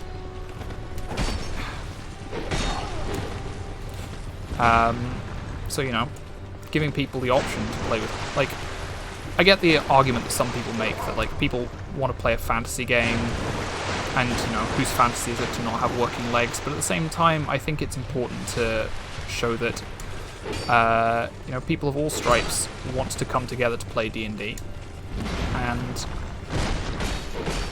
that sort of thing. I just think wheelchair-accessible dungeons are a good thing, you know? Because if somebody is in a wheelchair in real life and they say, I want to play a wheelchair character in D&D, why shouldn't they be allowed to, you know?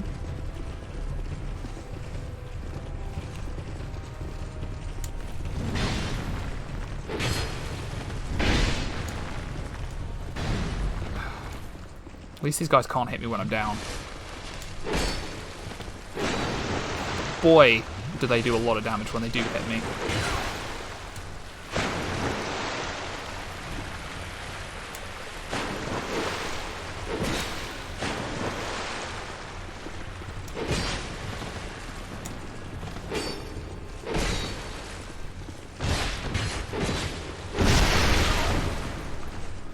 Annoying that I was still able to take damage in the middle of the backstab animation, when normally you're immune. Oh, and of course, because this area isn't annoying enough.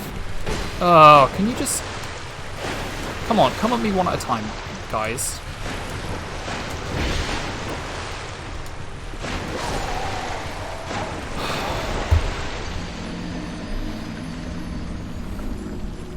Yeah, needing a wheelchair or similar mobility device does represent unique challenges, but, like, it's no different than the challenges represented by some other things. Like, if you're playing a party that doesn't have any, you know, any high strength characters, like if you decide you all want to be wizards or clerics or whatever, or like dexterity rogues, you know, you're not going to be able to do certain things. And I don't know. I think I'm not personally in a wheelchair, so I'm not the most qualified person to talk about this, but I think that, like, if people have the option, that's a good thing, right? And if you personally are against the use of wheelchairs in your campaign, then just don't use them. Yeah, I mean, like,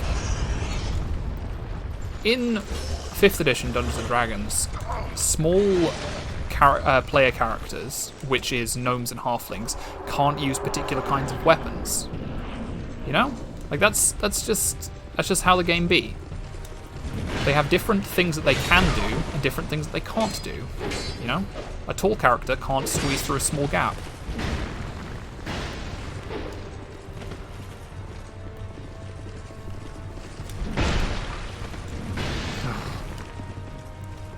Stuck on the walls again.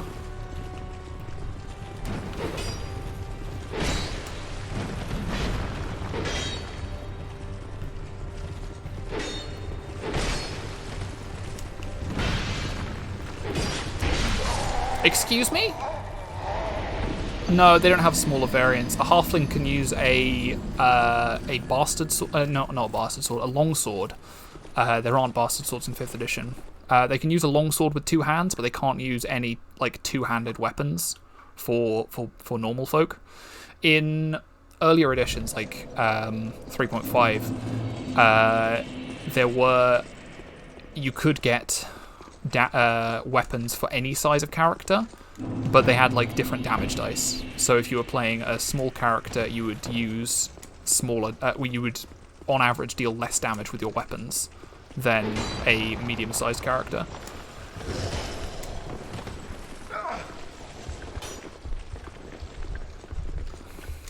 Which I don't think is a thing. I think in 5th edition it's just small characters can't use heavy weapons.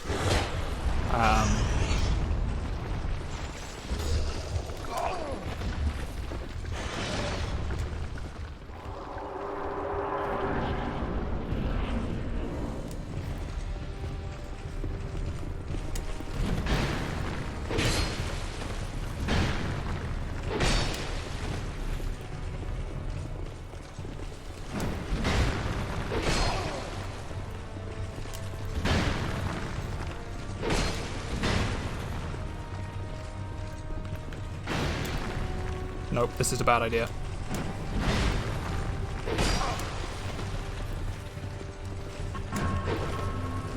Nope, wrong. Wrong! Excuse me, sir. How much do you want to bet these guys also have Estus flasks and will heal themselves when they get low on health? Like, look at that. He jumped and then did a complete 180-degree turn in midair.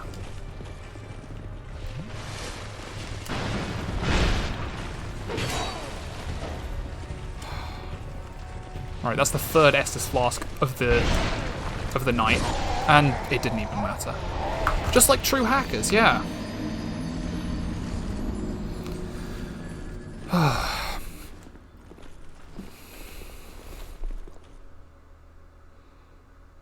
Like, I would like to just focus one of them down, but the problem with that is, like, you can't separate the 2 melee guys. And if you try and rush for the ranged guy, the melee guys will just come up and stab you in the back, so. Good thing I have this calming tea. Yep. That's why you never see me actually get super mad. It's because I'm on drugs.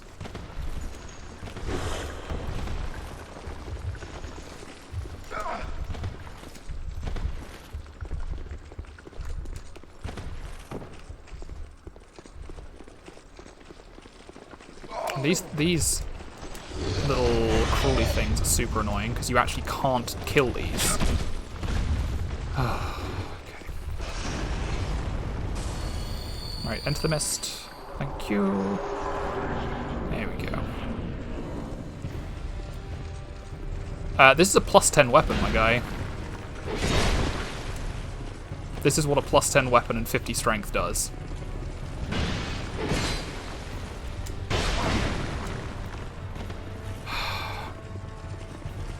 I thought it took longer for him to fire a second shot with the great bow. But okay, did you see that? That was me rolling past a guy and attacking in the direction of the roll, not in the direction of the lock. Also, this guy wearing the rock armor has like ridiculously high poise, so getting him to stagger is...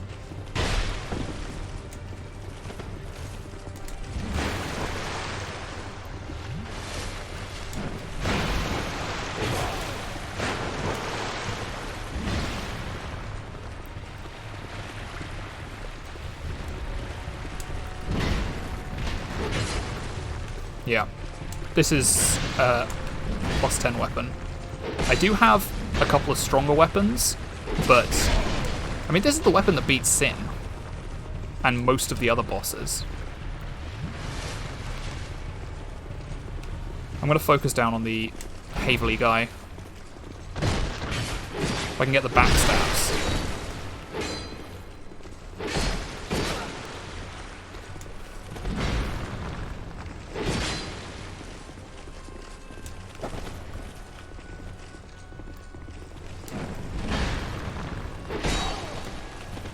Alright, I think I'm in the zone now. I think this is going to be the one. But I've said that before and been horribly, horribly wrong. So...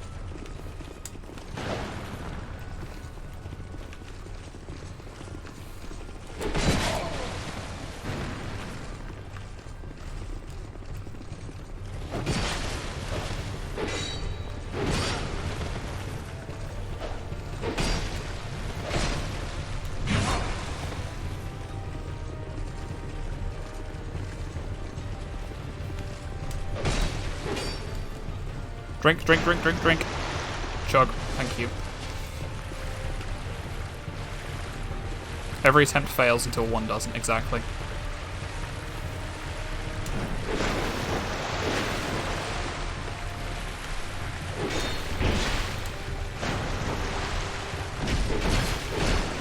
I think I've complained about how Dark Souls sometimes just eats inputs. But this is like very much the case. Like, when you're trying to do shoves, so if you push forward an R1, ostensibly you get a kick attack or like a shove attack, which should break the guard of an enemy, like that. But the thing is, doing that one and the jump attack are super annoying because it always depends on like if there's like a frame difference between when you hit the forward button and when you hit the... Did I hear an Estus? Did somebody drink an Estus? Yeah, so... If there's a significant difference... No, or not even a significant difference. If there is a slight difference between when you hit the... when you hit the forward button and the...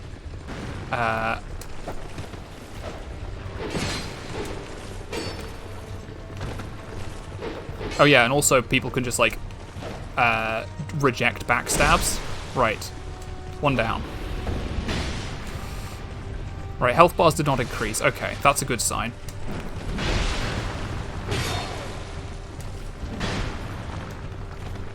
Oh, and apparently I'm already out of Estus. Well, that's great. I'm going to use Radiant Life Gems.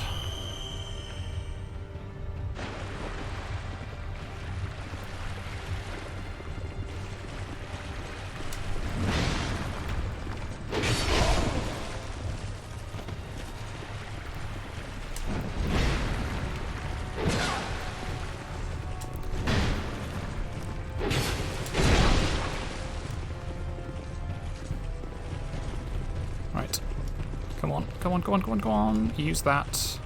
No! Don't you dare! Oh. Right, come on, Varg. Come on, Varg. We're killing Varg before we kill Sarah.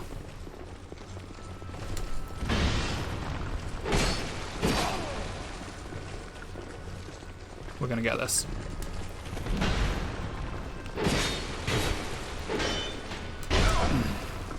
Come on, one more hit on Varg. There we go. Pop a life gem, and now we can focus down this guy.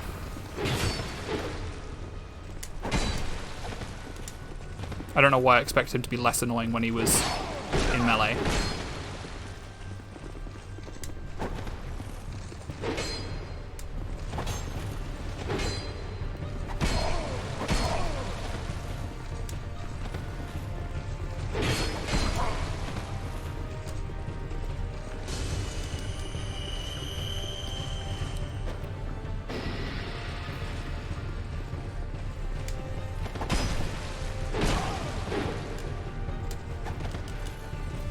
Yep.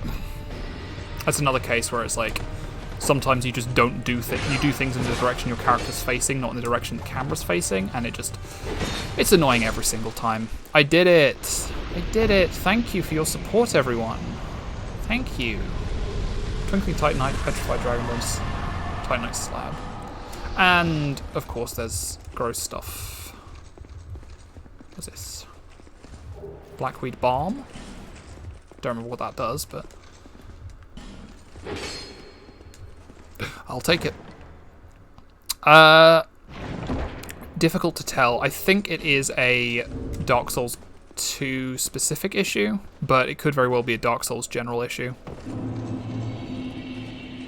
Where is this? Where am I? Oh, I know where I am. This is the one of the elevators, isn't it? Yeah. Cool. We've done it! Hooray! Hooray. We got 60,000 souls for it, which is a not insubstantial amount. Yeah, Dark Souls 2 is like famously held together with what's the held together with spit and wishes? Is that the saying? But yeah, I'm not losing them this time. I lost all of the souls from Sin. So we're gonna make sure not to lose them this time.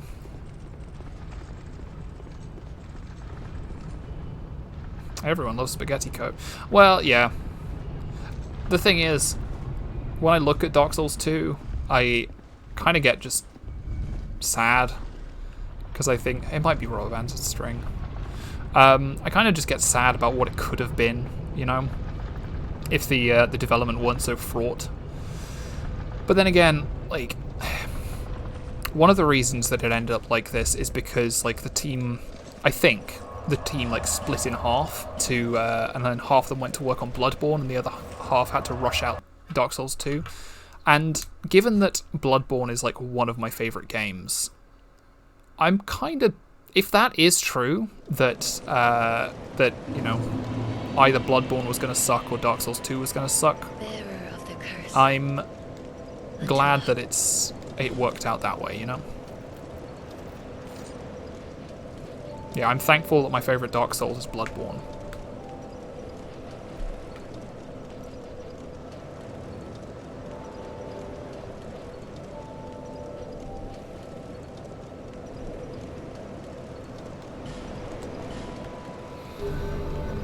Right. Okay, so we should now... I'm going to take a quick break. I'm going to go and fill up my water. So yeah, take a quick comfort... Oops, excuse me. Comfort break. Stretch your legs. I am going to fill up my water bottle, and then we'll meet back here, and we will have a go at the start of the Iron King. Oh no, we'll go and visit Vendrick first. But yeah, in either case, I will switch over to the standby screen, and I will see you in a bit. Bye.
You're a fan of spellcasters? Play Demon Souls. Spellcasters are super overpowered in Demon Souls. Hey, I'm back. Yeah, I don't particularly like Dark Souls 3 is fine, but I don't have any I don't have any great love for it. I feel like a lot of the stuff that it does is like it pays a lot of lip service to Dark Souls 1, which is not necessarily a bad idea, but like it doesn't feel like it has its own identity in the same way that all the other games do. And it's also just really linear, which frustrates me.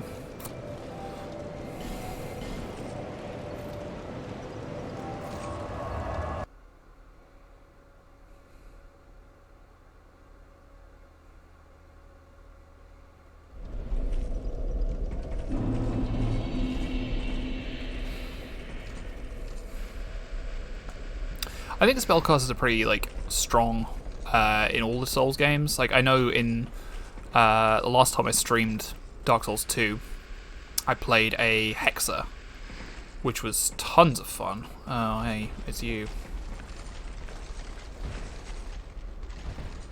Come on, buddy. We don't have to fight. There we go.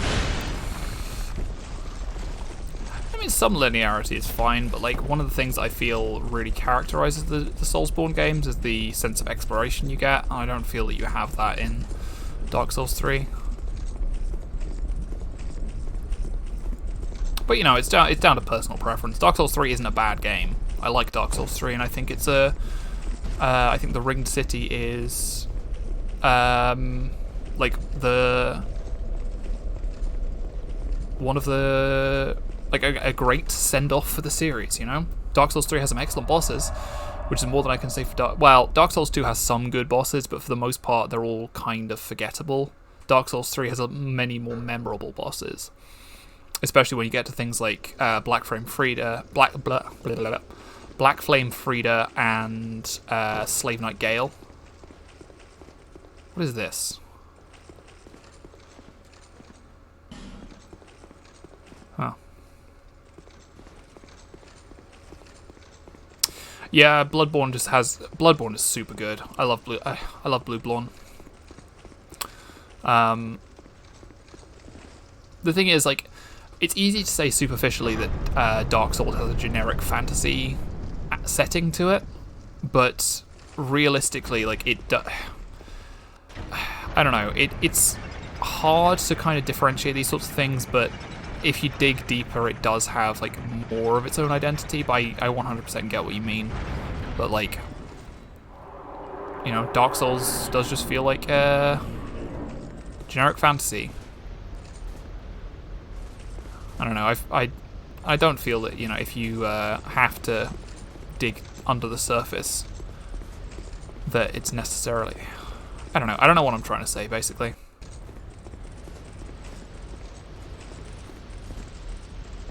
Six smelter wedges.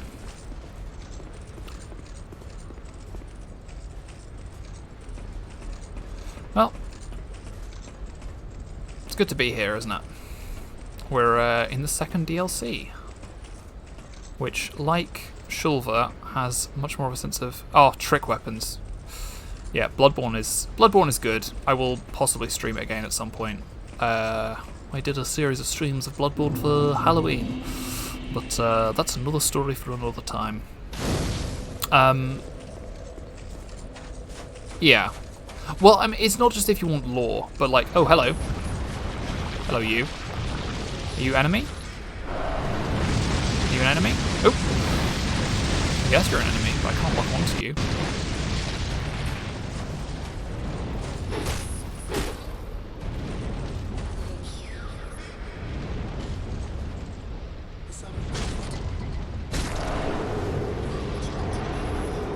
That looks like it's going to explode. I know, it just crumbles away. Yeah, trick weapons are great. Soul of Nadalia, Bride of Ash. That was the easiest soul we've ever found, isn't it? Oh, a small fragment of a soul. who renounced her flesh and wandered Broom Tower. When Nadalia came to this land, the king she sought was no longer there. Dispirited, she forsook her own soul and clung to the heirlooms of the old king. Okay.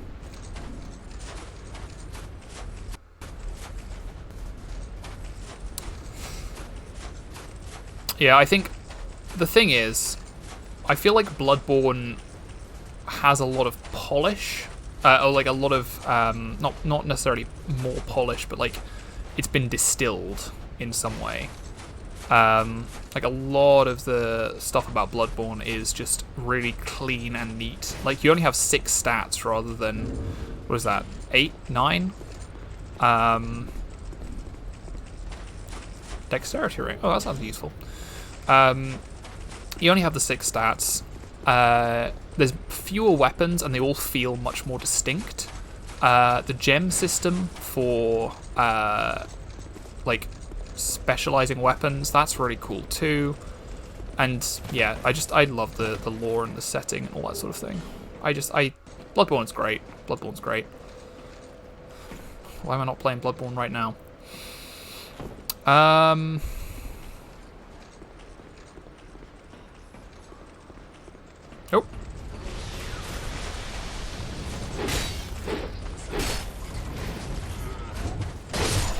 I hear more whispering. Is there another shot? Oh, it hurt. What's this? Try jump it. I don't trust that.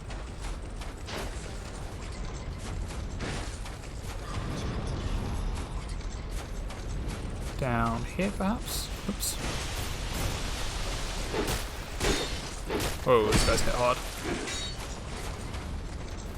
Cool.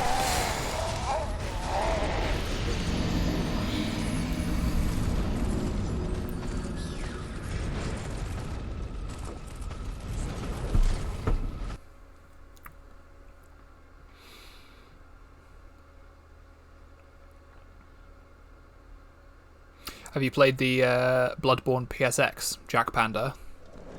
Is that how you saying it? Say your name, Jack Panda?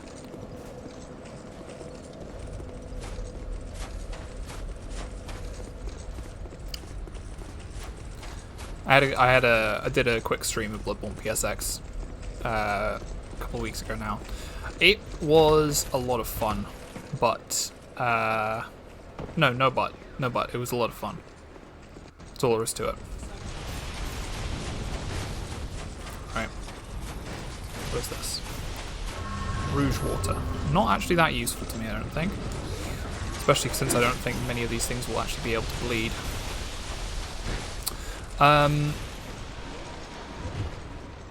Yeah, the Bloodborne PSX demake was really good insofar as it... Oops, no, thank you. I wanted to stay up here. Like, it managed to capture the feel of Bloodborne while also capturing the really good retro feel of PlayStation 1 games. Like, it's kind of perfect in that it has a goal that it sets out to do, and it really accomplishes that. Scythe +7, wow. Ambassador, you're spoiling us. Yeah. Yeah, definitely. She is a very charismatic individual. Very passionate, but also very talented.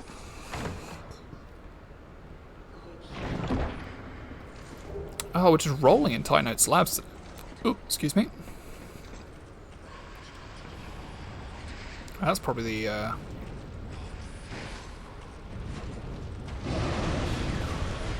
Let's try putting a smelter wedge in. Oops. Maybe we have to get rid of these guys first.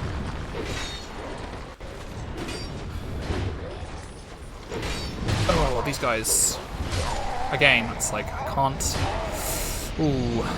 Don't like dealing with gang fights. Ugh.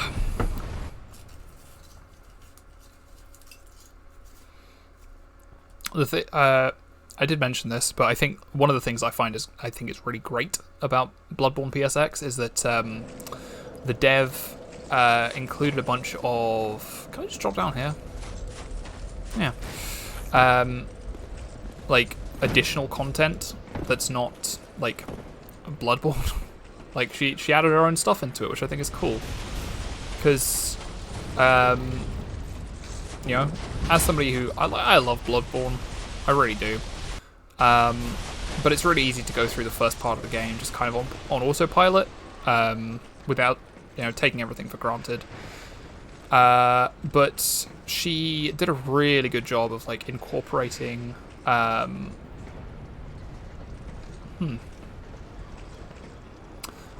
like a couple of personal touches, which I think is really nice. She did a good job.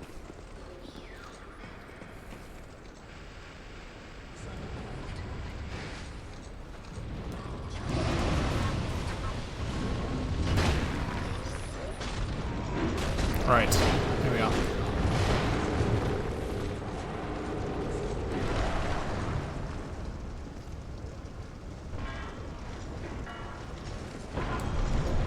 I need that shard. Excuse me, sorry, I need this shard. We're fine.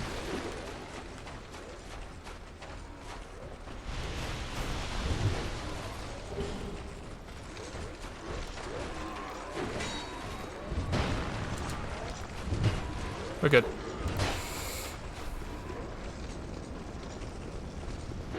Sorry, buddy.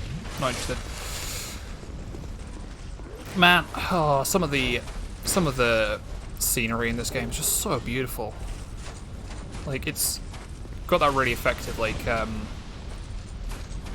Mordor kind of look to it, you know?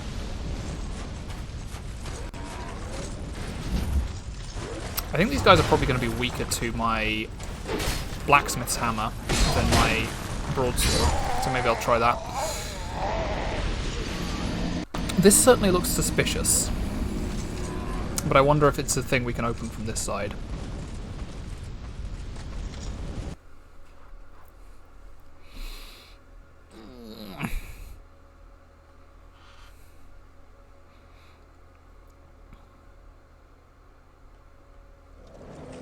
Alright.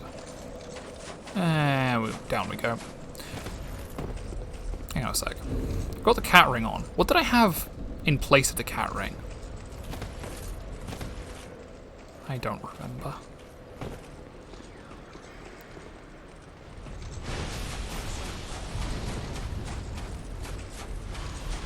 Excuse me. We can just drop down, can't we? Thanks to the cat ring. Have we been down here? What's this? What's this area? Oh, excuse me. He's got a bow that he can operate one-handed.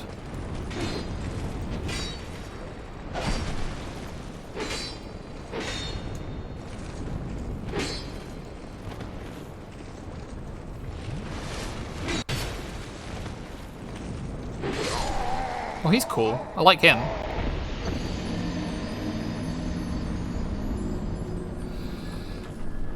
Oh, there is a treasure chest down there. Okay, so it's not pointless to come up here.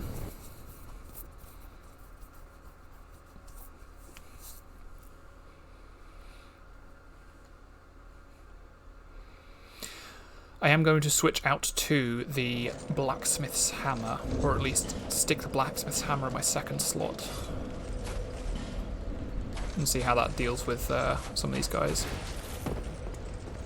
Oops, that's going to kill us. That's going to kill us.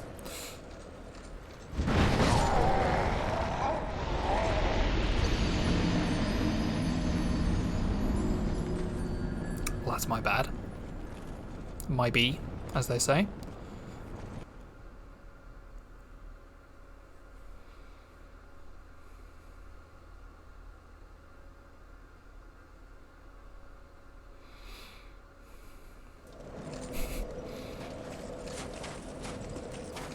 Probably one of the quickest deaths I've ever had in Dark Souls.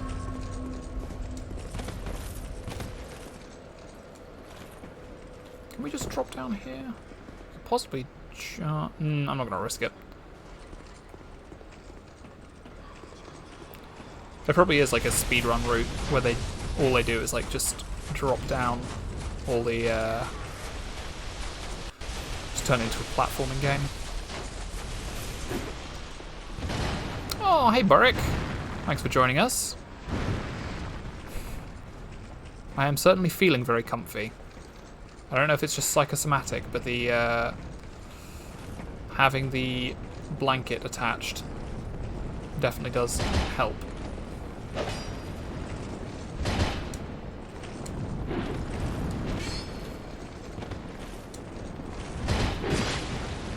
There we go. How are you doing, Boric? How are you doing?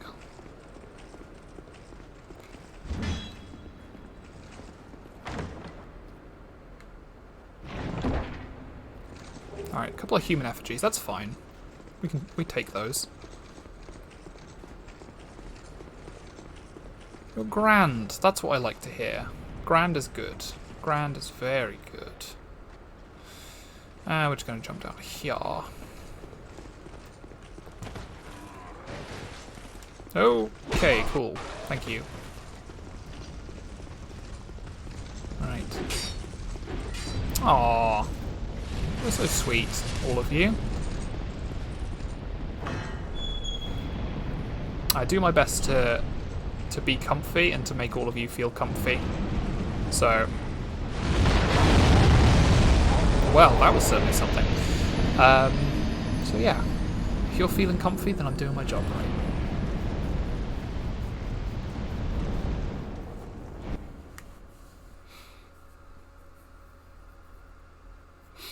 Probably not going to be going for too much longer. I don't know where the first boss in this game is. Instead of alpha or gamma radiation. Comfort radiation. Yes. Instead of exciting particles, it relaxes particles. That's what gamma radiation does, isn't it? Excites particles. I didn't pay very much attention in physics.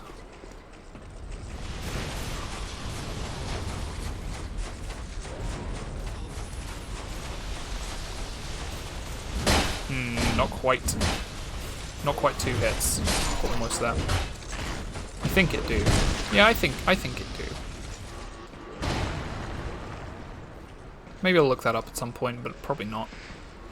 Doesn't really seem like the sort of thing. Doesn't seem like the sort of thing I'll give too much thought to.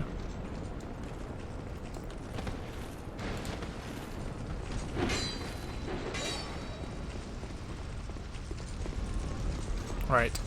Let's watch these guys blow themselves up. Go on, buddies. Off you go.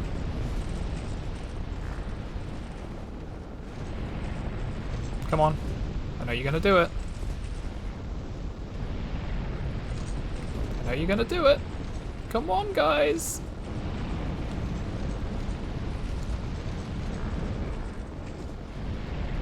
You know you want to.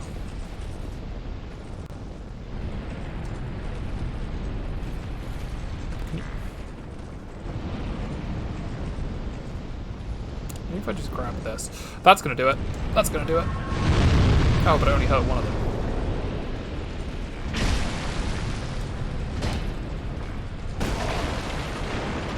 Damn it, he's...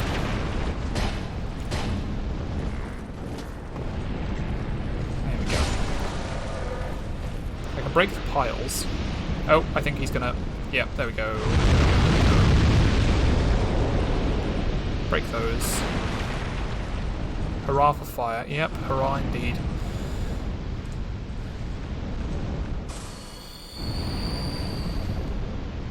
Nope, I want to pick up the thing. A black fireball. Okay, these guys drop black firebombs. That's useful.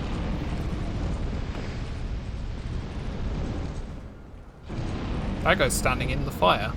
That's useful for us.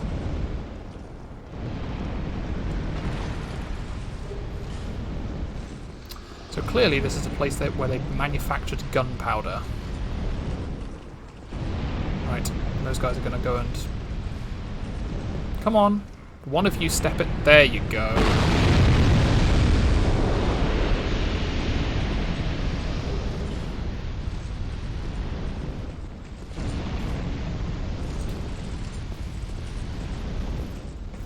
There's still another path that we didn't go through. But we'll get there in the end, I'm sure. Don't give up, skeleton. Good advice.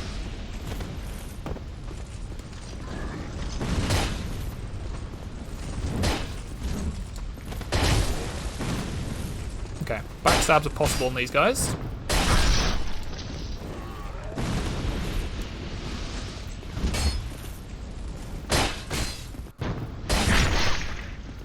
Regret ahead. I wonder if this is going to be a bomb. Nope. A Cestus +8. Wow, they're just giving us fully up, or almost fully upgraded weapons, aren't they? Comfort ahead. Ah! Thank you. What's it say? Monster ahead.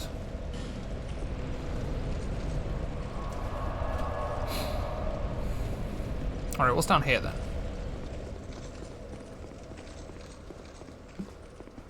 Well, it's not a boss. Ooh. So I remember having watched some Yamfa videos about this area, where you can skip a lot of it by doing some really precise jumping. But I'm not going to try that, especially because I don't even remember where you're supposed to go with that. I want to see what's the other direction from the bonfire. Because it looked like there were 2 ways to go. It doesn't open from this side.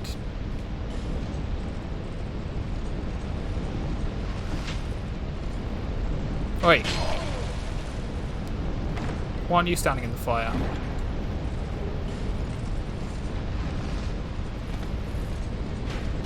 Alright, so I guess we're going to have to go the long way around.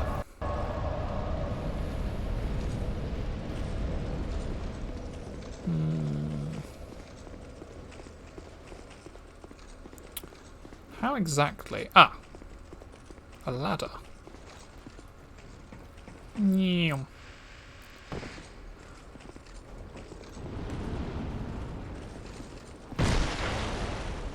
know how necessary that was, but it was fun.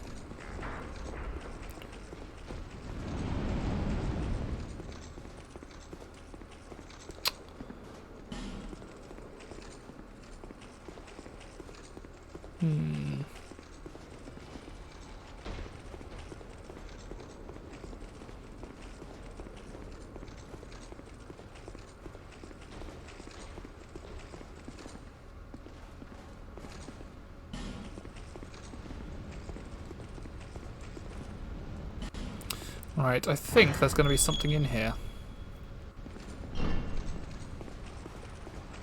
Nope. Maybe I'll use some of those black fire bombs. Or regular fire bomb. Oh no, I've got more black fire bombs than I have regular fire bombs. Come on, buddy.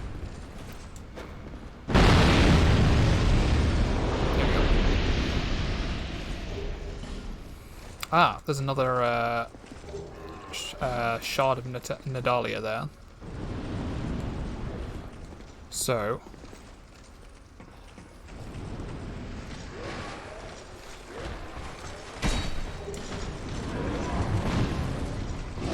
she seems to be doing something, so let's wedge her before we go any further.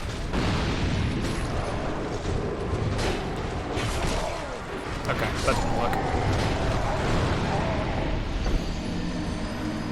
Hopefully it's stuck, because I think I only have a limited number of smelter wedges. So hopefully I don't have to do that one again. And if I do, hopefully it didn't take away one of me wedges.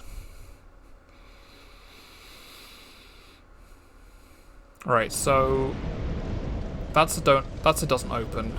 So we go this way, don't we? Nope, not there.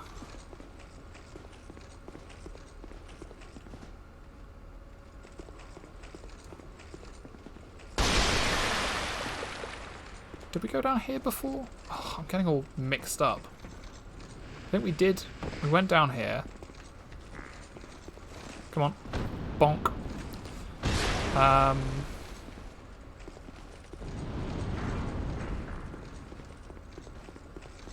Then this is doesn't open from this side door. Right? Yeah, okay.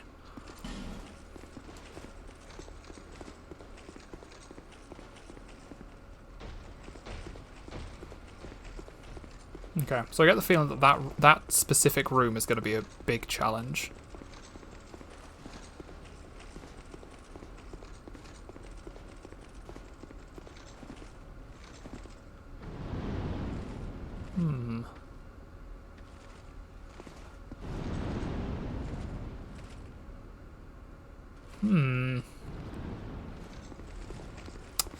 Okay. We've got to be careful.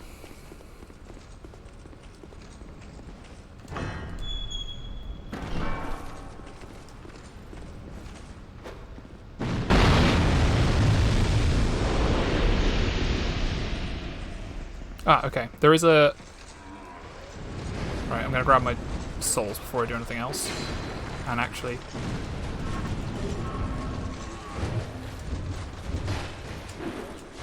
Okay, these guys are...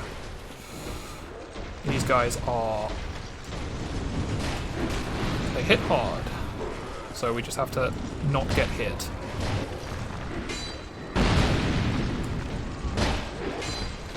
I am scared of that guy.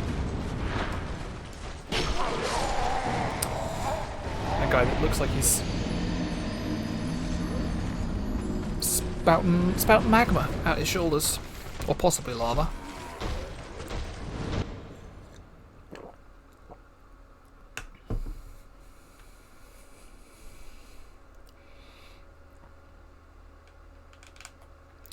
Right, so we go this way, we go this way, down here, down,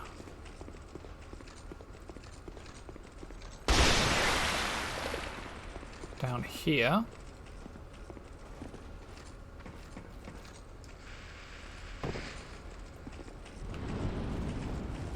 oops, no, okay, that's fine.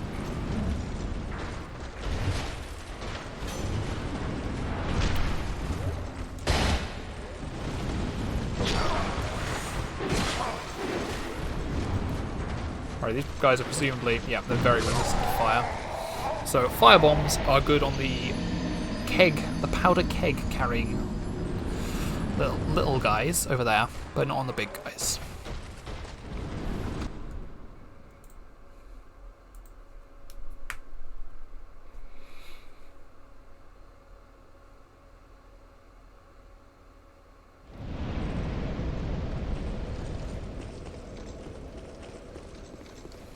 But it seemed like we were doing kind of okay.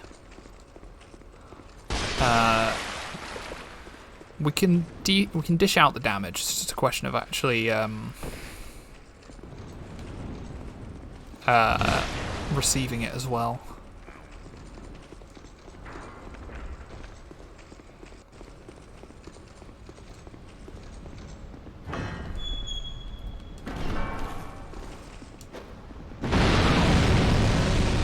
That's fine. This is fine.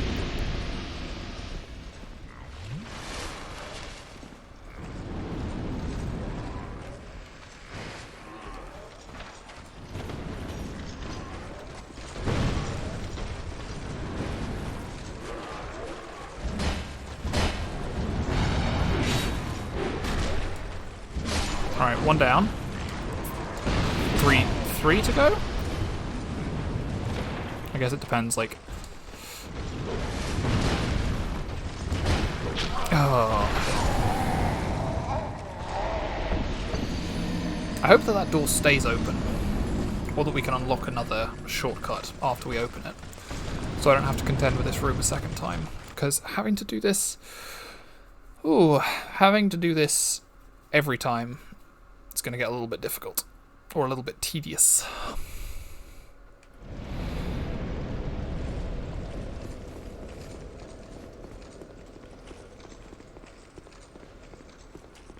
Nope. There we go.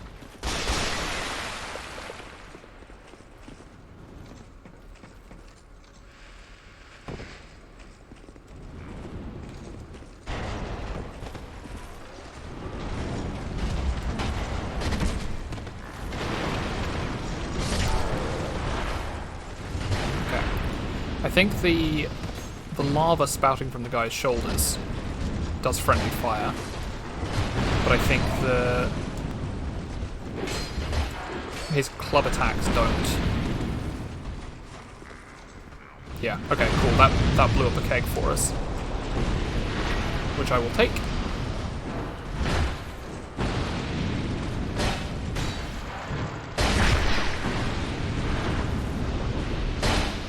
Alright, him done. Him done. Right.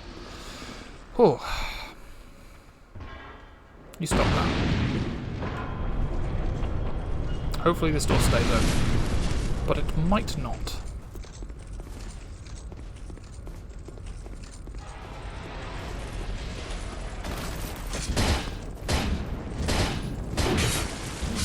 Sure is a face you'll go ahead. Yep, that's Dark Souls 2 for you. Sure is a face.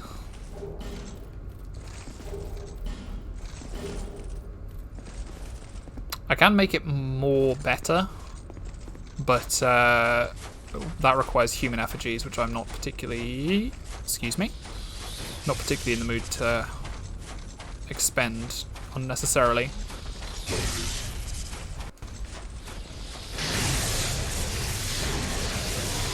Well, speaking of which, there is a human. Yeah, it's good, isn't it? It's the equivalent in this game of the grass crest shield, so it just restores stamina over time, which is fun.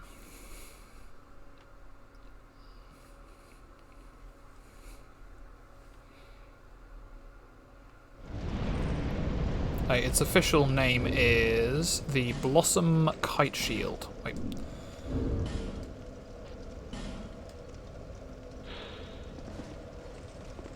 What makes flowers beautiful? Oh no, what makes flowers beautiful, and why are we comforted when we gaze upon them? Sadly, the flower depicted on the shield went extinct long ago. Right, it does stay open.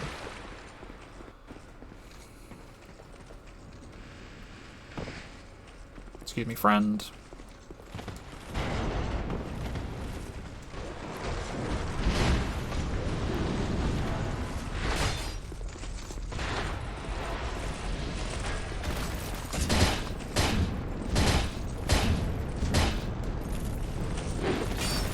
Don't know what you were trying to do there, mate, but it didn't work.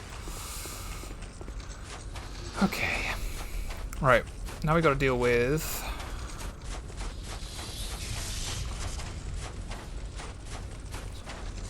Oh, I dodged that, but apparently not. Okay.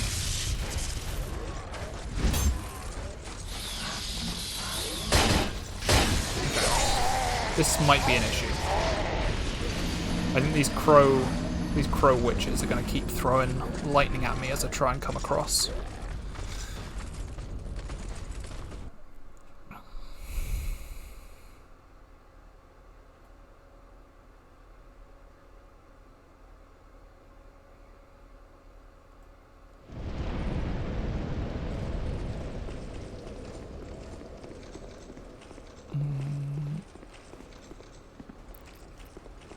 There we go. Always got to be covered in water.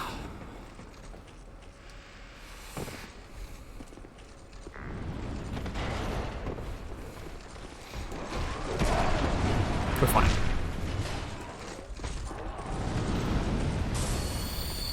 I'm going to ignore as much as I can. But I don't think I'll be able to ignore these crow witches.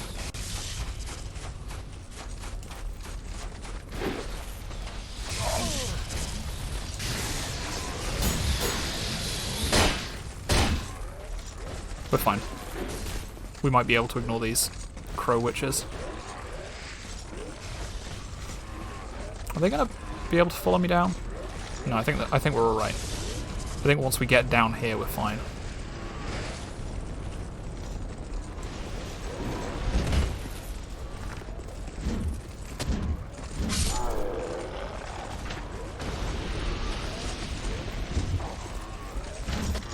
The sound keeps going weird for me. Is it weird on the stream, or like some sound effects just stop halfway through? Or is it possibly a problem on my end?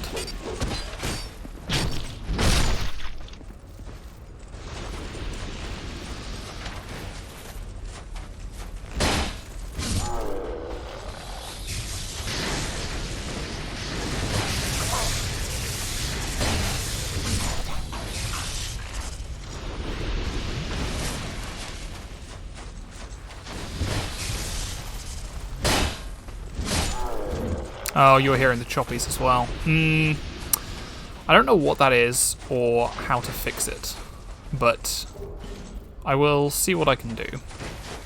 What I suspect, I think it's probably a capture card problem, since I can't think of any anywhere else the problem might arise. What is this way?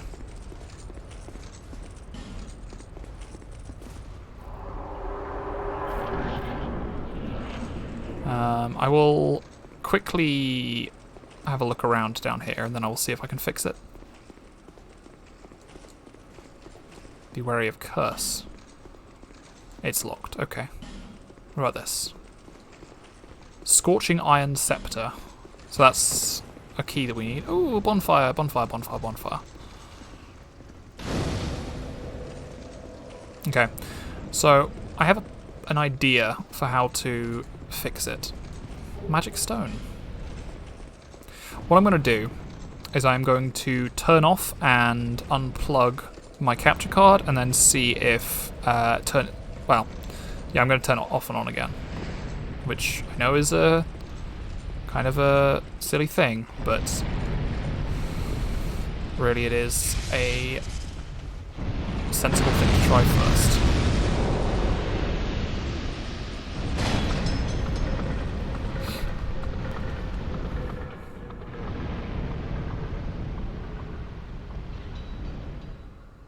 Dang it, she's not quite close enough to the fire.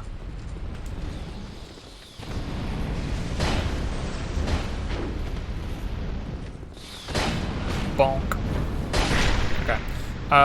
We'll go back to the bonfire. We'll go back to the bonfire, and then I will try fixing it.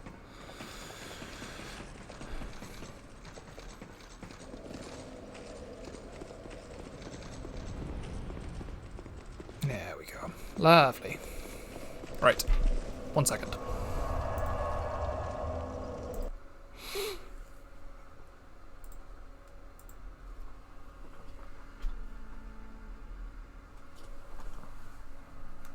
Nope. Probably shouldn't get out from my chair when my face is still switched on. 1 sec. Sorry. There. That'll do.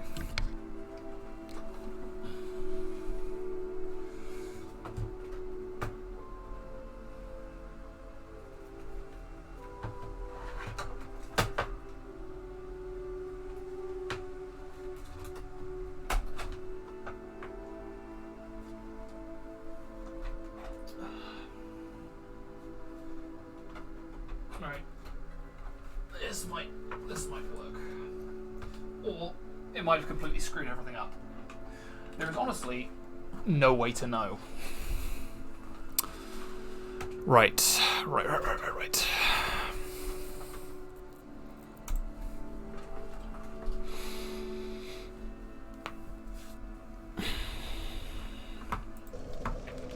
Let's see if this works. Okay, so we came in from that end, I think. And apart from that, ooh, there is a treasure over there. There's the locked door, and there's the bonfire door.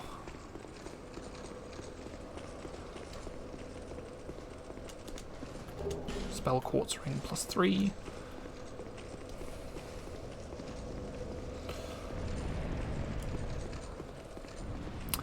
But then, if we follow this route... Oh, I suppose we have to cover ourselves with water. There we go.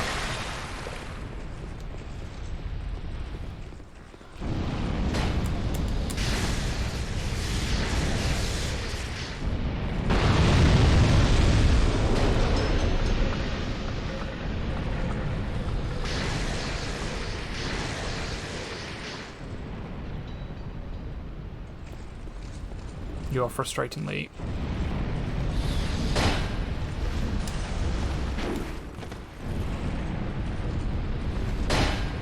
There we go.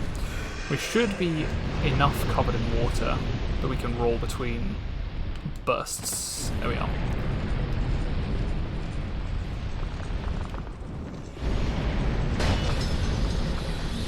Don't. No, thank you.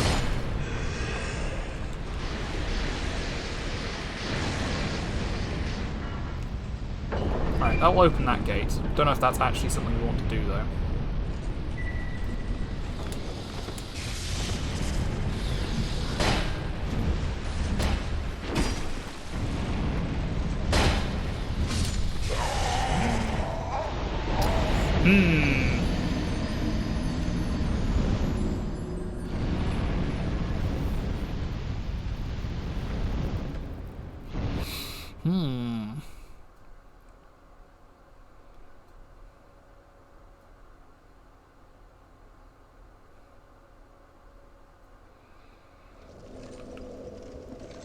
Did I forget to...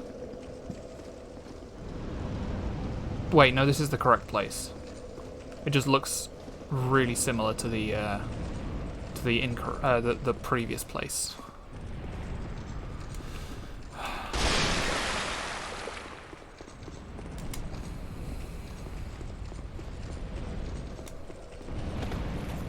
Hurrah for cat ring.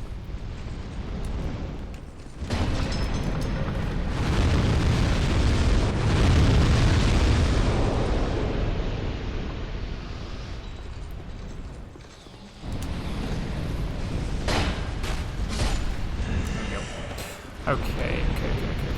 Actually, hang on. Was there... Oh, there is a lever here. So what is... Why is this necessary? Why do we want to go around? There must be something at the far end of the tunnel.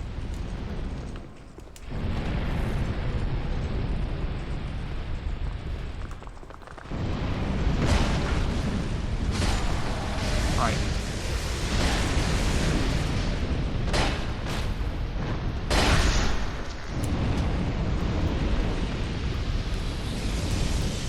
Bomb. Nope. Bomb.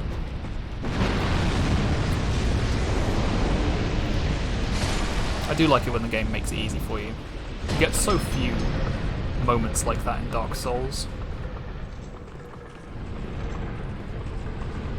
Yeah, okay, I guess there must be...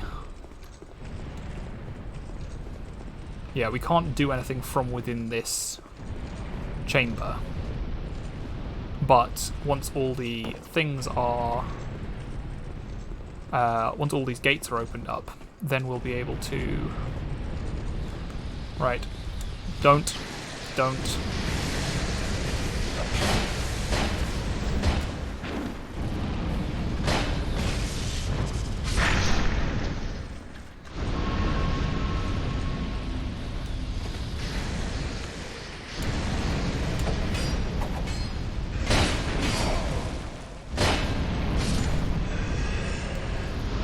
Nope, that's not what I meant. I'm so unused to having any item on my square button that...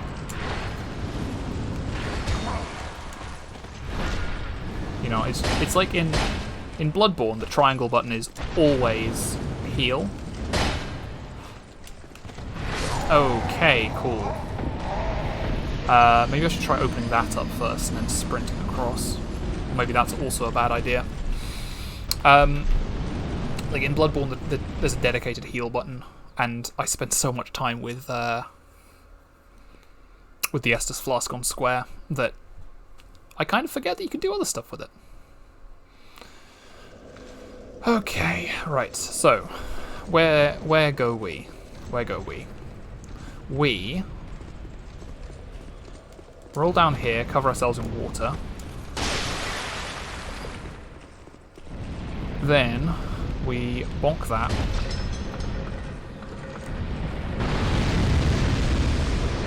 Bonk that. Kill this woman. Try and take out these two.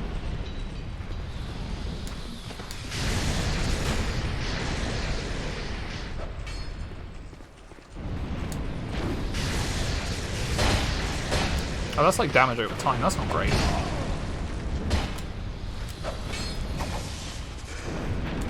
Give me a drink. Drink. Okay, we're fine.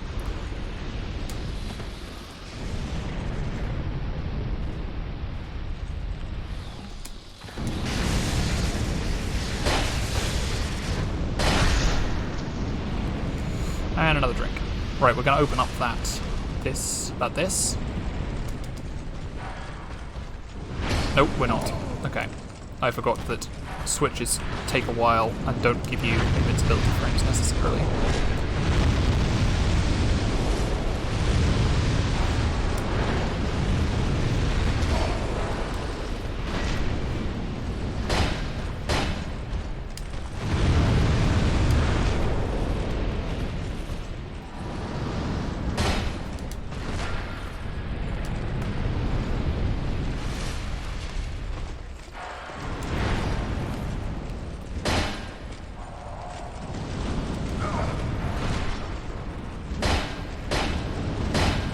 There we go. Okay, he's done. We can now open this gate, and now we can open this gate. What do you say? Armor head. What does that mean?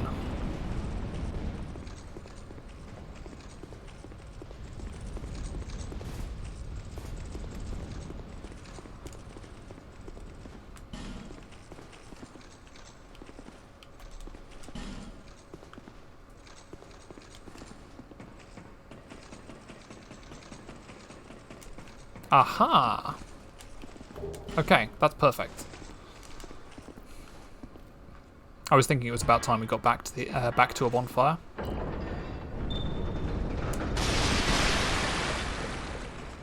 I will rest and recover my Estus.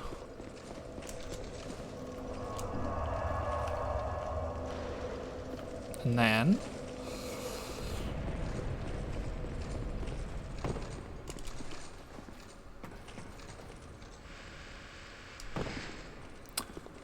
looks like we have a chain bridge to walk across.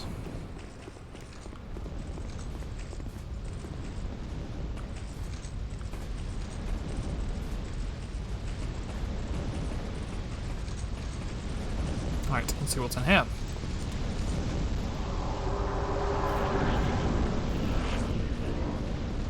Oh dear. Oh dear.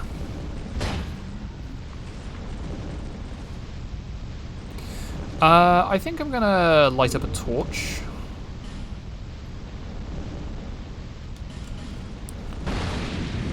If not for myself, then for the, Oh, hey, what are you... You're an interesting fellow, aren't you?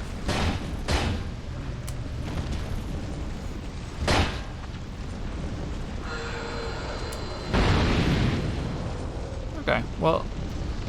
He, lit up that torch for us.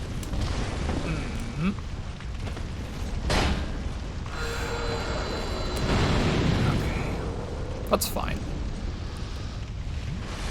That's fine. Friendly gents. So, I wonder if these are actually like... Come on. Blow up. Maybe trying to light those myself would be a bad idea.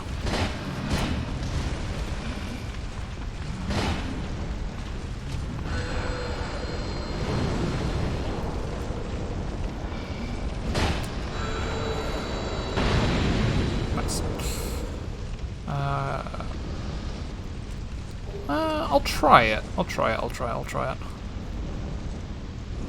I was sort of expecting it to be a bit explosive, but that's fine.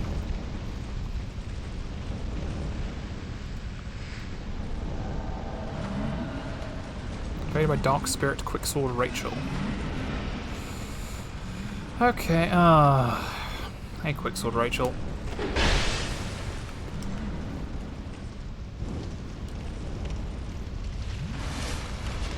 Can we,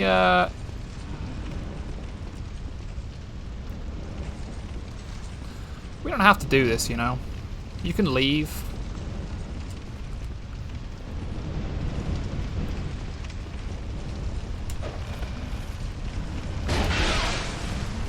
So she has a very strong weapon. And a lot of poise.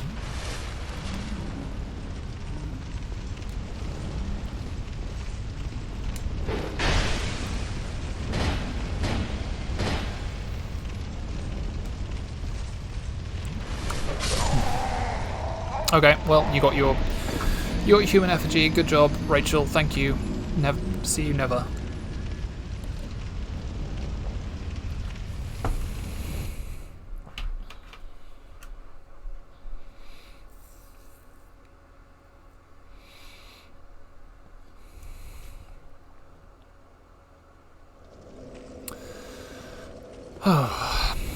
Alright.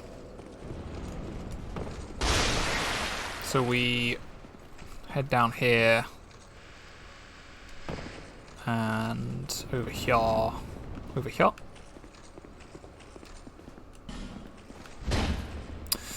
Yeah. Up here.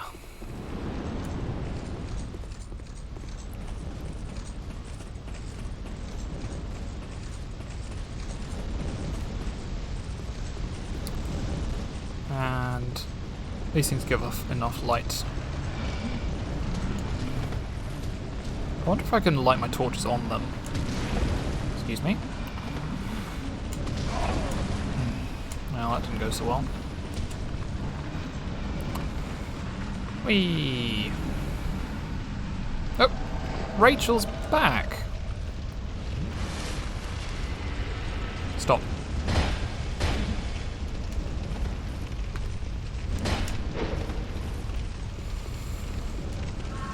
Right, I wonder if I can just get her to set herself on fire.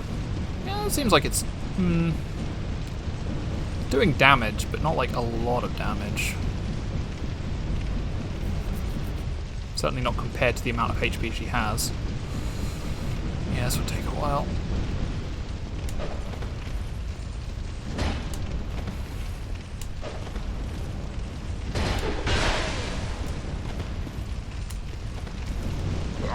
Oh, whoops. Got too close to that. Oh dear. Well, hopefully she won't invade a third time, right?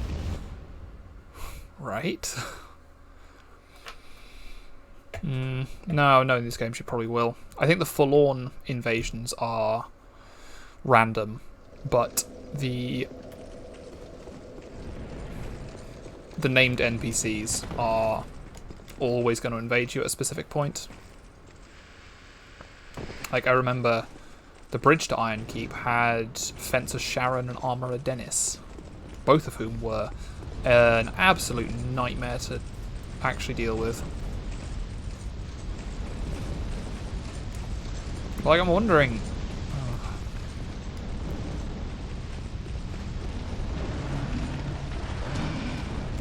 what, like, how even to deal with Sharon. Because I don't think I have a weapon that will do better damage than that. I suppose I could try the magic mace. Right, we'll try...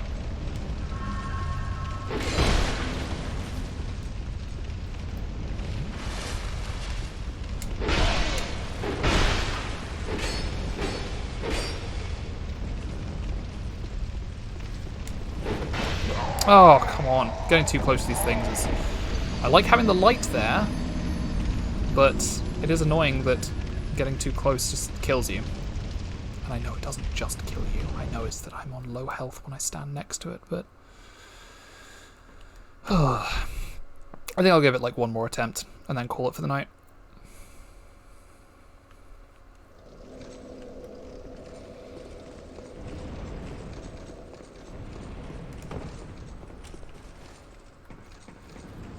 Whee!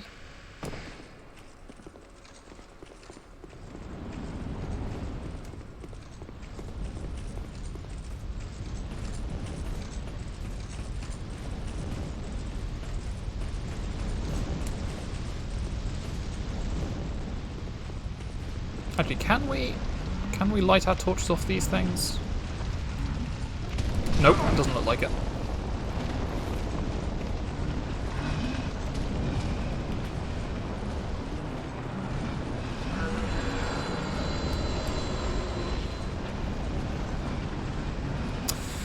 Alright, come on then, Rachel. Come on. Come on.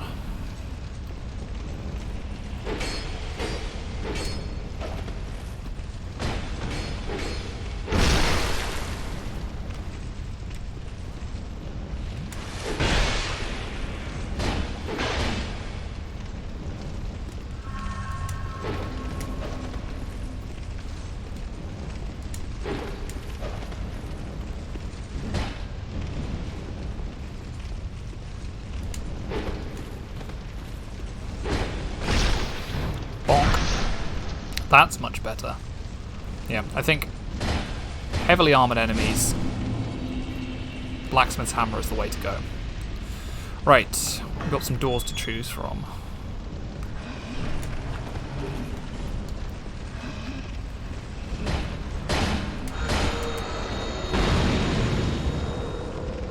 Okay, anything in here? Nope, nothing in here. Right. What's behind door number 2? More of the same? No. Ah. Don't. Recollection. What's behind door number 3? Right. Some stuff.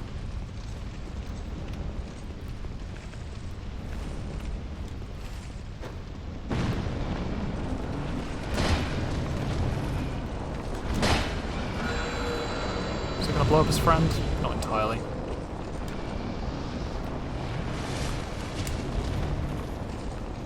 Come on, you're gonna blow up. Explode. There you go. That's what we wanted. And I think these 2 doors lead to the same place. Certainly seemed like, yeah, one long corridor that goes around. Which means this door must be the way forward.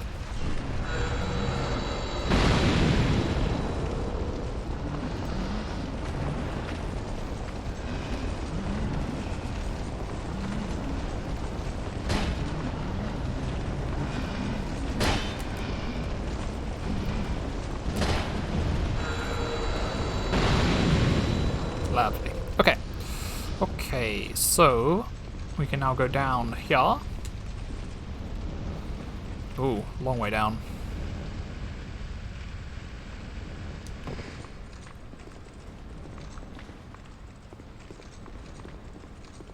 I'm hearing a lot of noises here. What are they saying? Try ranged battle and trapping inside. Try ranged battle. Oh dear, what's behind this door?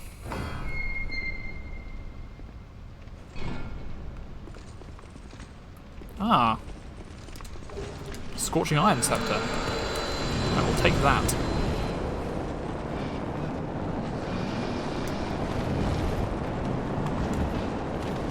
I guess that's why they said try trapping them inside.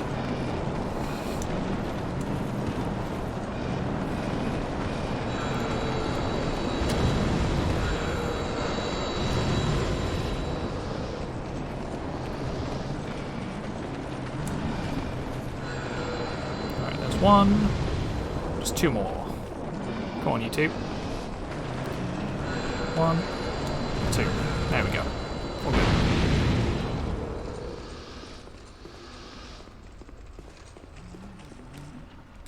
Hurrah for item and then silence. Yep, quite. Alright, come on, you big oaf. Okay, these guys can jump a lot further than I was anticipating.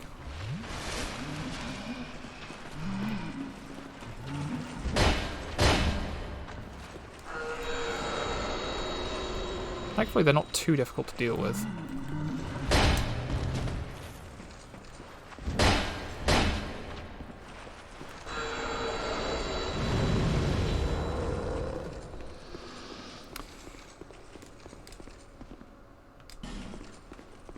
What's this? A lever. Are we going up or are we going down? Down looks like just a void, so probably up would be my guess.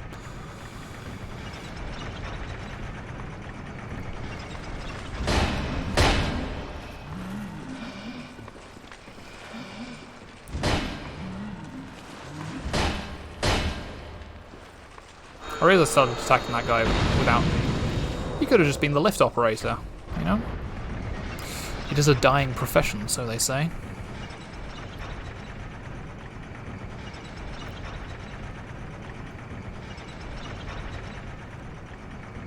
This way. Right. Where are we now? Ah! Fine work. Right. Okay. Very good, very good. Okay, so we've got the Scorching Iron Scepter, which we can fit into the... Sorry, it's just rather nice admiring it from this angle. Just, you know, seeing the scale of it.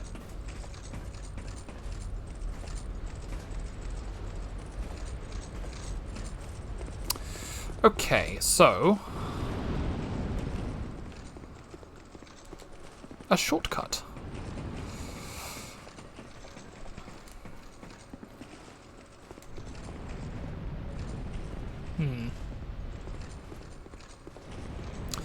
Okay, we'll rest up here. And now, this Scorching Iron Scepter should fit in here, right? Explore it. Probably should check the item description on the Scorching Iron Scepter before I started, but what can you do? Oh, look at that. Just